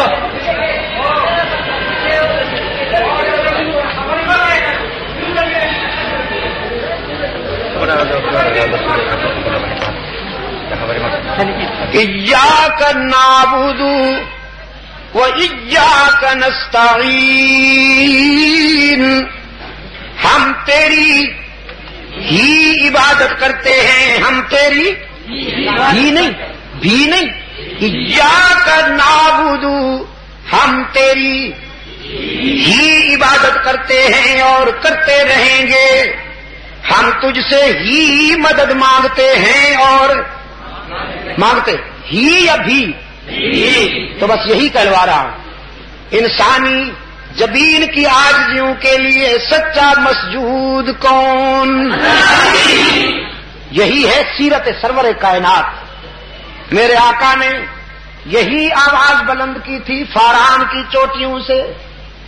ہاں یہی پیغام پہنچایا تھا غزوہ بدر میں مقام احد پر. ساری مصیبتیں اٹھائیں، سارے صدمے برداشت کیے اللہ کی توحید کے لیے. منوایا پوری انسانیت سے انسانی جبین کی عاجزیوں کے لیے مسجود کون؟ ذرا دائیں بائیں دیکھنا، کوئی بھی کا بیمار چپ تو نہیں بیٹھا؟ چپ بیٹھا ہو یا حیران بیٹھا ہو تو اس کی بائیں پسلی میں ذرا ضرب لگائیے اور اس سے بھی کہلوائیے. انسانی جبین کی عاجزیوں کے لیے سچا مسجود. جزاک اللہ. ہر جگہ موجود. یہ بھی بتا دوں، یہ جو کیسٹ بن رہی ہے نا اس وقت، یہ امارات میں جائے گی. ابھی مجھے کچھ دوست کان میں کہہ رہے تھے، وہ جو ہمارے بھائی وہاں رہتے ہیں انہیں یہ کیسٹیں پہنچیں گی تو وہ اندازہ کریں گے کہ شاہ صاحب جو ٹل میں گئے تو ٹل والوں نے کتنا شور مچایا. ٹل جو گئے تو ہی کی ضربیں کتنی لگی، کمزور تھیں یا طاقتور تھیں؟ ہاں تو سوچ سمجھ کے لگاؤ ذرا ہی کی ضرب. سیرت یہی ہے میرے آقا کی. لڈو نہیں کھائے صحابہ نے، یہ جلیبیاں جو کھلاتے ہیں پنجاب والے. مولانا کتنی پیاری قوم ہے، میلاد کے نام پر جلیبیاں ساری کھا جاتے ہیں. میلاد کے نام پر جلیبیاں، مٹھائی، حلوائی کی دکان خالی. میلاد کے نام پر جلیبیاں کھا جاتے ہیں اور پھر کہتے ہیں نبی پیدا نہیں ہوا. میں نے کہا تمہیں کچھ پیدا نہیں ہوا، تم ہی عجیب ہو. جلیبیاں کھانے کے لیے میلاد منایا جاتا ہے، کمکمے جلائے جاتے ہیں، حلوے کھائے جاتے ہیں، اور ادھر کہا جاتا ہے نبی پیدا ہی نہیں ہوا. تو پھر انہیں کچھ فائدہ نہیں ہوا. سیرت اصل میں یہی ہے. حضور اکرم صلی اللہ علیہ وسلم کی ولادت باسعادت پر مٹھائی تقسیم کی تھی، مگر کس نے؟ آپ میری طرف نہ دیکھیں، آپ اپنا محاذ سنبھالیں. یہ میرا خیال میں 36 مرتبہ کہہ رہا ہوں اپنے سیکریٹری کو، وہ بھی میری تقریر سنتے ہیں. کیوں؟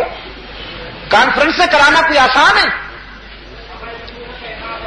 ہاں، حضور کی ولادت باسعادت پر مٹھائی تقسیم ہوئی تھی یار، ہوئی تھی. چراغ بھی جلے تھے، مٹھائی بھی تقسیم ہوئی تھی، لیکن وہ مٹھائی تقسیم کرنے والا خان بہادر ابو لہب تھا. مسٹر سر خان بہادر ابو لہب، اس نے مٹھائی تقسیم کی تھی اور چراغ جلائے تھے. صدیق اکبر نے مٹھائی نہیں تقسیم کی، فاروق اعظم نے مٹھائی تقسیم نہیں کی، عثمان ذوالنورین نے مٹھائی تقسیم نہیں کی اور چراغ نہیں جلائے، علی المرتضیٰ نے مٹھائیاں نہیں کھائی اور چراغ نہیں جلائے، بلکہ حضور کی سیرت یوں منائی کہ رسول کے راستے پر پتھر کھائے اور اس کی توحید کے نغمے آلاپے. تو تم مٹھائی کھانے والوں میں سے ہو یا حضور کے پیغام کو نشر کرنے والوں میں سے ہو؟ ہاں، تو اس لیے پھر کہو میرے ساتھ،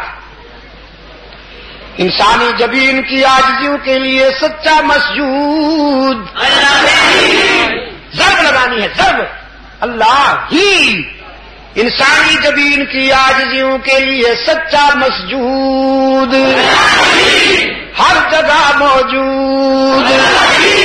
علام الغیوب، کارساز و دستگیر، حاجت روا، مشکل کشا، مشکل کشا.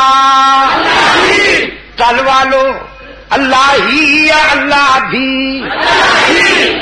کہا کرتا ہوں اپنے بیمار دوستوں سے، کبھی تنہائی میں اپنے ضمیر سے پوچھو مشکل کشا کون ہے تو تمہارا ضمیر بھی کہے گا مشکل کشا وہی ہوتا ہے جس پہ خود کبھی مشکل نہ آئے. مشکلوں میں الجھے وہ مشکل کشا نہیں جو خود حاجت مند ہو وہ حاجت روا نہیں. نبیوں پہ آزمائشیں آئیں کہ نہیں بولو رسولوں پہ آزمائشیں آئیں کہ نہیں آدم پہ آزمائش آئی آدم نے کس سے مانگا نوح پہ آزمائش آئی نوح نے کس کے آگے دامن پھیلایا ابراہیم پہ مشکل آئی ابراہیم نے کس کے آگے دامن پھیلایا قادر سے مانگا یا عبد القادر سے مانگا رحمان سے مانگا یا عبد الرحمان سے مانگا نبیوں کا مشکل کشا کون رسولوں کا مشکل کشا کون صحابہ کا مشکل کشا کون صدیق کا مشکل کشا کون فاروق کا مشکل کشا کون عثمان کا مشکل کشا کون علی کا مشکل کشا کون یا خود علی مشکل کشا عجم بیمار ہو گیا عجم بیمار ہو گیا دین عربی میں نقب لگا لی دین عربی میں عرب کے قائد نے کہا تھا مشکل کشا اللہ ہی اور اجمیوں نے کہا اللہ بھی علی بھی اللہ بھی علی بھی ولی بھی وہ بھی داتا علی حجویری بھی داتا. لیکن قرآن کی عظمت پہ قربان جاؤں قرآن 1400 سال سے علاج کر رہا ہے انسان. محمد عربی کا دیا ہوا فارمولہ ہے رحمت عالم صلی اللہ علیہ وسلم کی دی ہوئی امانت ہے.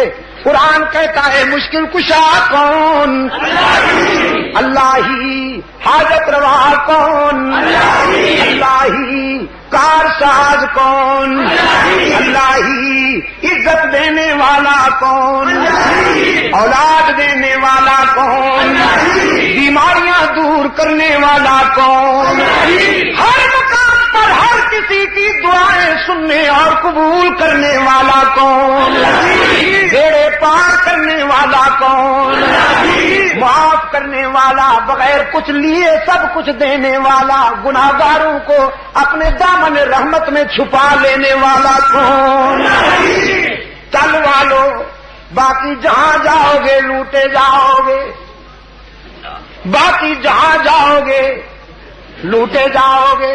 یار لوگوں نے منڈیاں سجا رکھی ہیں جھنڈیاں لہرا رکھی ہیں چادریں چڑھا رکھی ہیں بڑے بڑے سائز کی قبریں بنا رکھی ہیں. انڈیا میں گیا میں وہاں پر ایک بزرگ کی قبر مجھے دوستوں نے دکھائی 70 گز لمبی 70 گز صوبہ گجرات میں یہ سورت کے قریب. میں نے کہا بھئی یہ 70 گز کیوں لمبی ہے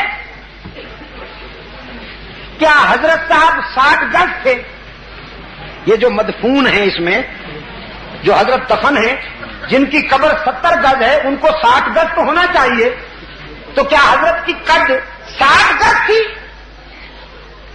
مجاور جو بیٹھا تھا وہ کہنے لگا نہیں یہ حضرت کی قد جو تھی ہائٹ جو تھی وہ تو نارمل تھی جیسے عام لوگوں کی ہوتی ہے.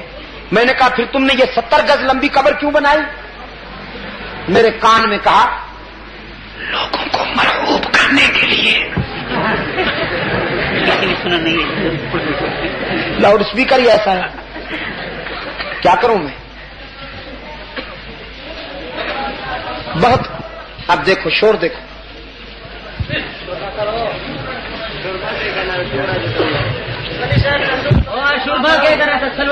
یہاں سے آپ چیخیں گے وہاں سے وہ چیخیں گے بات تو بگڑے گی. میں نے تو کہا ہے کہ 15-20 نوجوانوں کو آئندہ کے لیے حکم دیتا ہوں. آئندہ کے لیے نوجوان سپاہ فاروق اعظم کی ایک یہاں پر تنظیم بنائیے. کیا نام ہے اس کا سپاہ فاروق اعظم. جیسے پشاور میں ہے جیسے کوہاٹ میں ہے، جس طرح اللہ کے فضل سے سدا قرآن ایجنسی میں نوجوانوں کو منظم کیا ہم نے.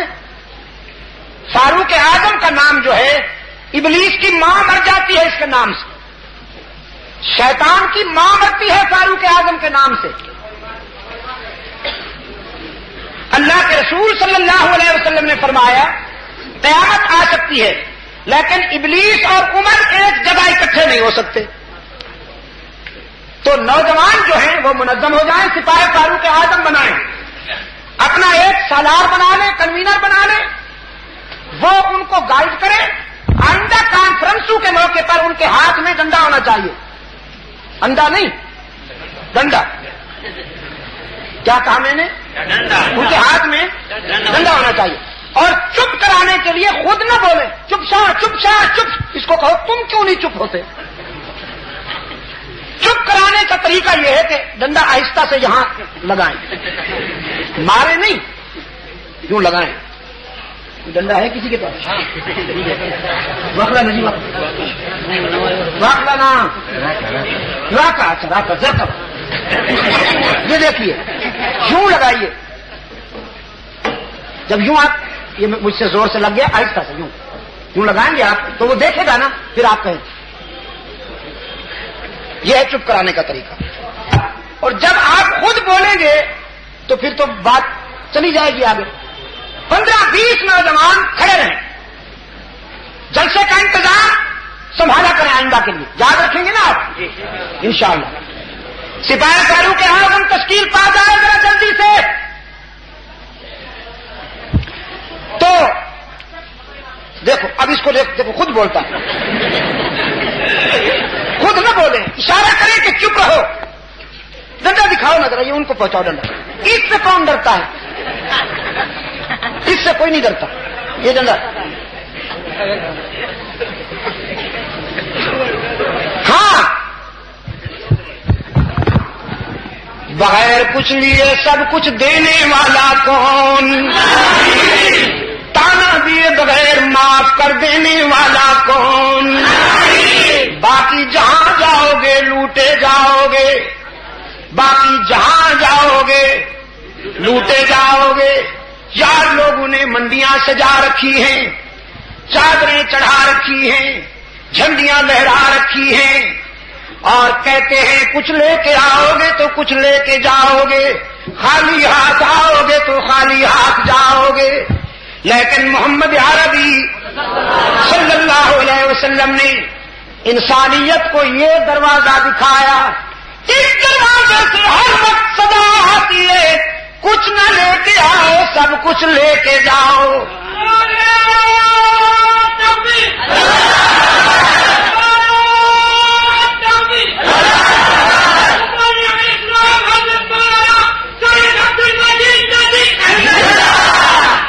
یہ ہے ڈنڈے کے اثرات. اب بھی آپ نہیں مانتے.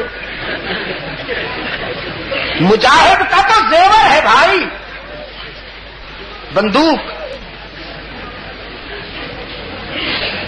جب آپ کے ان میں پارا چنار گیا، سدا گیا دوستوں کے ہاتھوں میں، وہ دیکھی نا میں نے، میرا جی چاہا کہ وہاں سے چھوڑ چھاڑ کے یہیں آ بیٹھوں. یقین کیجیے مولانا، کوئی کیجیے کوشش، میرے لیے چھوٹی سی جھونپڑی بنائیے یہاں کسی پہاڑ کے دامن میں، بس یہیں بیٹھیں گے، تیاری کر کے انشاءاللہ پھر امریکی سامراج پہ اور روسی سامراج پہ حملہ کریں گے یہیں سے.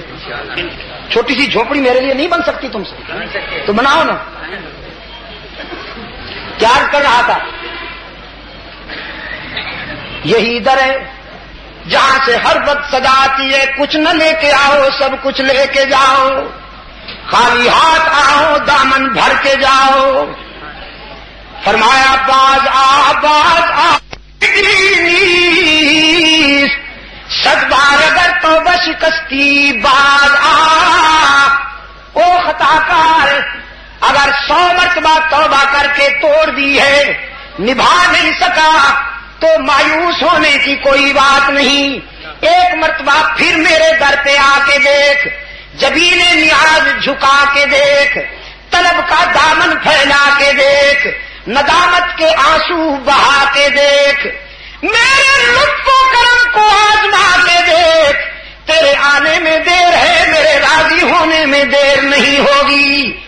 بغیر کچھ لیے سب کچھ دینے والا کون؟ تانا دیے بغیر معاف کر دینے والا کون؟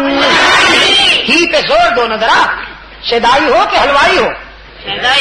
تو پھر شیدائی ہو تو ہی پہ زور دو، بغیر کچھ لیے سب کچھ دینے والا کون؟ ہر کسی کی ہر مقام پر مدد کرنے والا کون؟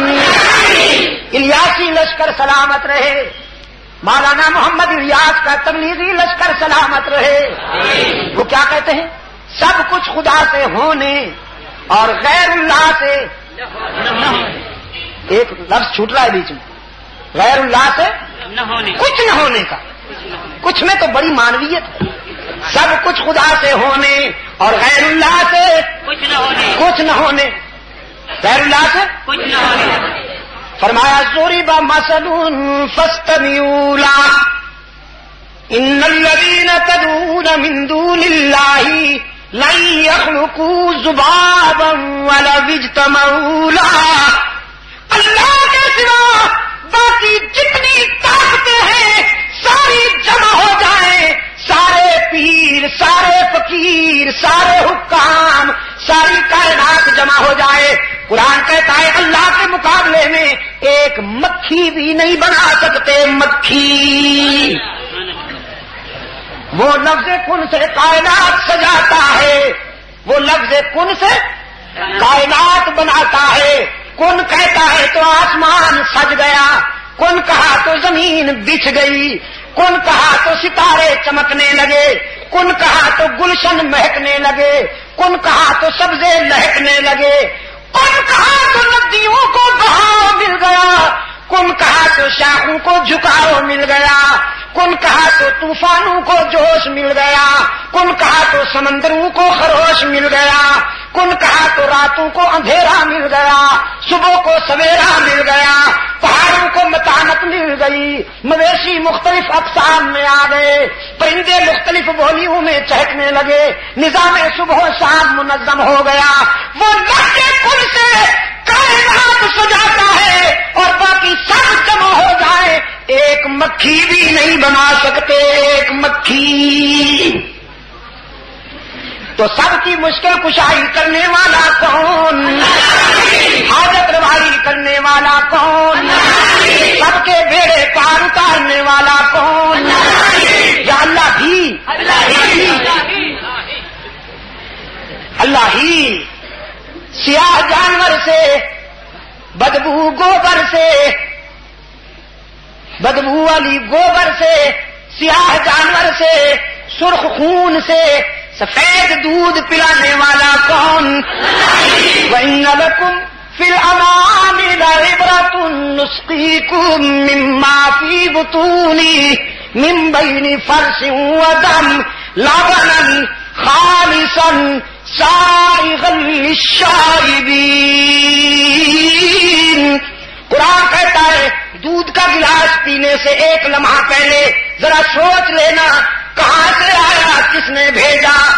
تیری بکری کی رنگت سیاہ، اس کی گوبر بدبودار، اس کی رگوں میں دوڑنے والا خون سرخ، لیکن وہ کون ہے جو تیرے گلاس میں آنے والے دودھ میں جانور کی سیاہی کو بھی شامل نہیں ہونے دیتا، خون کی سرخی کو بھی شامل نہیں ہونے دیتا، گوبر کی بدبو کو بھی شامل نہیں ہونے دیتا۔ ان تینوں منفی چیزوں میں سے نسقیکم لبنا خالصا سائغا للشاربین، خوش رنگ اور خوش ذائقہ دودھ پلانے والا کون؟ انشاءاللہ جب تک ولی اللہ لشکر کے سپاہی زندہ رہیں گے، اور انشاءاللہ یہ لشکر رہے گا، ولی اللہ کا لشکر رہے گا، شیخ الہند کے سپاہی انشاءاللہ اس ملک میں تعمیر فکر و نظر کریں گے، فکر و عمل کی تعمیر کریں گے۔ جب تک ہم زندہ ہیں انشاءاللہ توحید میں شرک کی ملاوٹ نہیں ہونے دیں گے، اور سنتوں میں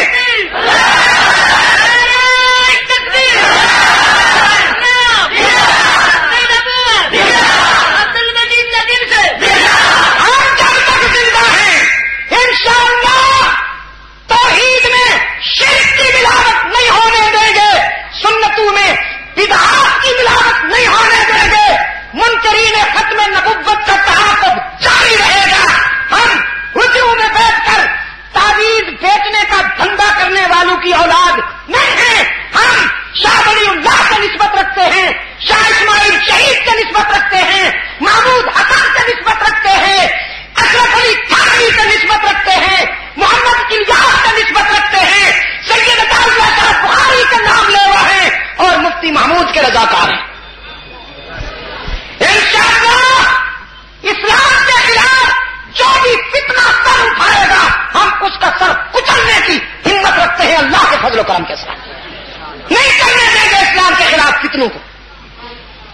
پابندیاں لگاتے ہو مجھ پر. ہاں رات میں فیصلے پہنچا, پابندی کے کاغذات پہلے پہنچے ہوئے. کبھی میں آگے پابندی پیچھے, کبھی پابندی آگے سید عبد المجید ندیم شاہ صاحب پیچھے, تعاقب جاری, کبھی وہ آگے کبھی میں آگے, لیکن پابندیاں مجھ پر, فلم سٹارز پر نہیں. فلمی اداکاروں کے لیے وی آئی پیز کا اعزاز, تبلا فرنگی بجانے والوں کے لیے کریڈٹ اور تمغے. ٹھیک کہہ رہا ہوں؟ وہ ایک اعلیٰ خان ہے, بین الاقوامی گمراہ, انٹرنیشنل زانی, بین الاقوامی بدماش. اس کے لیے ہنجا, دیر اور گلگت کا علاقہ مخصوص کیا جا رہا ہے. وہ امریکہ کی فری ایڈ کو وہاں کی آبادی میں مفت تقسیم کر کے اپنے فاؤنڈیشن کو مستحکم کرتے ہوئے لوگوں کے ایمان پہ ڈاکہ ڈال رہا ہے, لوگوں کو اغحامی فتنے میں مبتلا کر رہا ہے. مجلس تحفظ حقوق اہل سنت و جماعت کے زیر اہتمام ہم نے چترال میں کانفرنس رکھ کر 3 روزہ کانفرنس میں ہم نے اس فتنے کا تعاقب کرتے ہوئے وہاں کی آبادی کو متوجہ کیا ہے کہ جان دے دو لیکن لالچ میں ایمان کا سودا نہ ہونے پائے. انشاءاللہ ہم قادیانیت کا تعاقب بھی جب تک زندہ ہیں جاری رکھیں گے. تمہاری پابندیاں ہمارا راستہ نہیں روک سکتی. میں رات ان کی پابندی کو آپ کی دعا سے ٹھکانے لگائے. جو دوست لینے کے لیے گئے ہوئے تھے, کیا نام, ہمارا نبی جان صاحب جو لینے گئے تھے گواہ ہیں. ہم نے ان کی پابندی کے خلاف اللہ کے فضل و کرم کے ساتھ تقریر کی. پورے ڈسٹرکٹ راول پنڈی کے لیے میرا داخلہ بند. کیوں؟ پچھلی پابندی ابھی ختم ہوئی, 2 دن گزرے تو یہ پابندی آ گئی. اس سے پہلی پابندی ختم ہوئی تھی, 1 دن کے بعد دوسری لگ گئی تھی. پابندی پہ پابندی, پابندی پہ پابندی. قادیانیوں کو چھٹی, آغا خانی کو چھٹی, بدعتیوں کو چھٹی, رافضیوں کو چھٹی, اور ہم پر پابندی. چوروں کو چھٹی اور چوکیداروں پہ پابندی. چوروں کو چھٹی اور چوکیداروں پر نتیجہ کیا نکلے گا؟ گھر لٹ جائے گا. چوکیدار کو اگر آپ باندھ دیں اور چوروں کو کھول دیں تو گھر لٹ جائے گا یا بچ جائے گا؟ وہ بابا شادی کا لطیفہ سنایا میں نے آپ کو. ایک بستی سے گزر رہے تھے, کتے پیچھے لگ گئے. کتے جو پیچھے لگے تو آدمی دیکھتا نہیں ادھر ادھر, کوئی لکڑی, کوئی ڈنڈا, کوئی پتھر, تاکہ کتوں کو ماروں. یوں دیکھا تو ایک پتھر ہاتھ آیا, اس کو اٹھایا تو وہ پتھر نیچے زمین میں دھسا ہوا تھا. بہت بڑا پتھر تھا, زمین میں دھسا ہوا, اس کا چھوٹا سا حصہ نکلا ہوا تھا. اب اٹھانا چاہا تو وہ ہاتھ نہیں آیا. فرمانے لگے ایچے عجب مردمانن, ایچے عجب مردمانن سگارا کشادن و سنگھارا بستن. اس بستی کے لوگ بھی عجیب ہیں. کتوں کو چھوڑ دیا, پتھروں کو باندھ دیا. جو باندھنے کی چیز تھی اسے چھوڑ دیا, اور جو چھوڑنے کی چیز تھی اسے باندھ دیا. فتنوں کو چھوڑ دیا اور فتنوں کے خلاف آواز بلند کرنے والوں کو باندھ دیا. لیکن اب ہم نے یہ فیصلہ کیا ہے کہ ہم ان بندشوں اور ان رکاوٹوں کو نہیں مانتے. نہیں مانتے ہم ان رکاوٹوں کو. میں دنیا کے 23 ممالک میں جا چکا ہوں. عیسائی ممالک بھی ہیں, لادین ممالک بھی ہیں, انڈیا بھی ہے, یورپین ممالک بھی ہیں, افریقن 23 ملکوں میں گیا ہوں. آج تک مجھ پہ کسی ملک میں پابندی نہیں لگی. لیکن یہاں آگے پابندی, پیچھے پابندی, دائیں پابندی, بائیں پابندی, شرقن پابندی, غربن پابندی, صبح پابندی, شام پابندی. کیا مصیبت ہے؟ ہم ان رکاوٹوں کو اب نہیں مانتے اللہ کے فضل و کرم سے. پشاور والوں نے پابندی لگائی تھی, ہم نے اس کو نہیں مانا. ہم پہنچتے ہیں عرب کی آواز اللہ کے بندوں تک پہنچائیے. انشاءاللہ جب تک زندہ رہیں گے ہمارا یہ جہاد جاری رہے گا. اور میں نے راولپنڈی کے دوستوں کو کہہ دیا ہے آج کہ ریٹ پٹیشن کے لیے تیاری کرو. ہم پابندی لگانے والی انتظامیہ کو ہائی کورٹ میں بلائیں گے اور ان کی آنکھوں میں آنکھیں ڈال کر میں ان کو سمجھاؤں گا کہ تم مجھ پہ کیوں پابندی لگاتے ہو. فتنوں کے خلاف جہاد جاری رہنا چاہیے کہ نہیں رہنا چاہیے, میں آپ سے پوچھتا ہوں. یہ دشمنان صحابہ کو کھلی چھٹی ملنی چاہیے جو اصحاب رسول کو گالیاں دیں.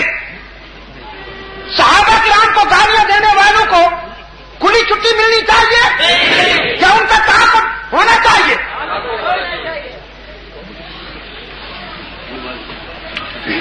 نہیں دیتا ہوں, میری مرضی. ہاں, حضرت نے فرمایا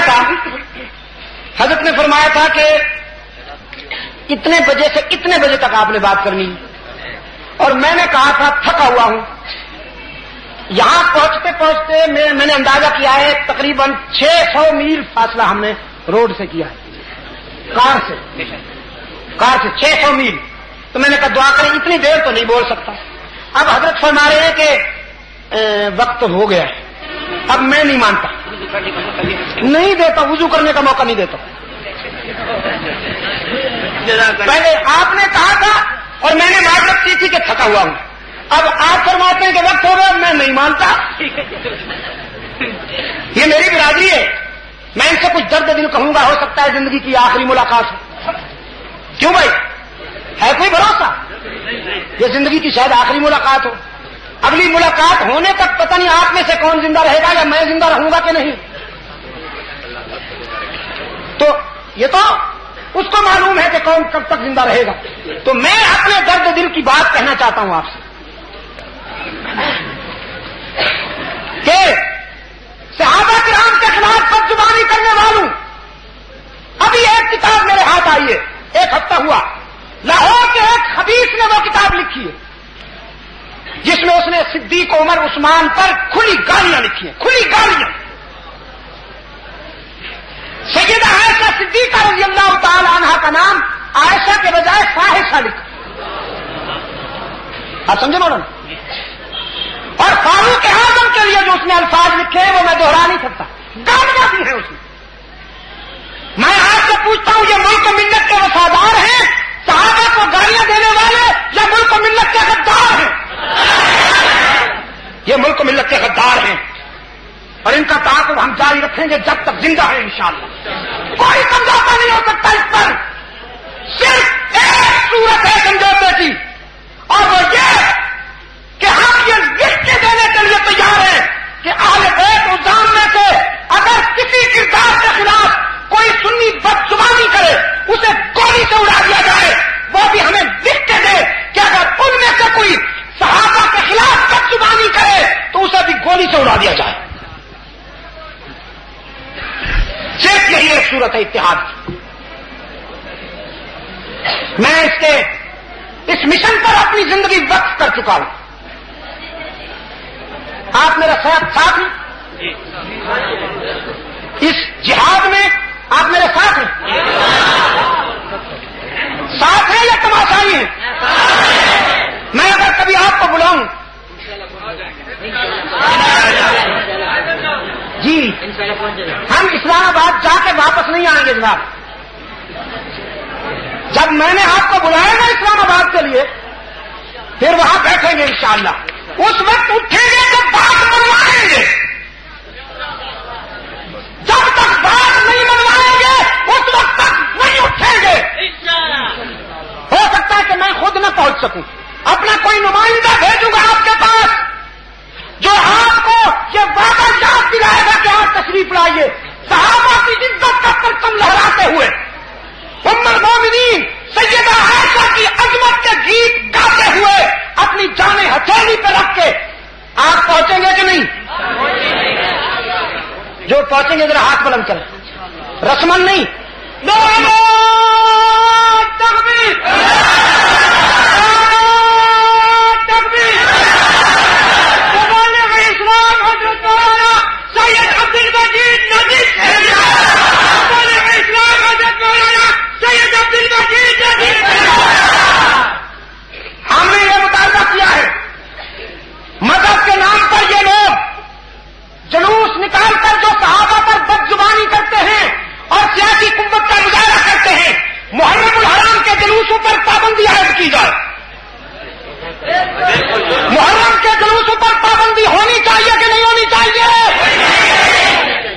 پر پھر ایک مرتبہ ہاتھ اٹھائیے.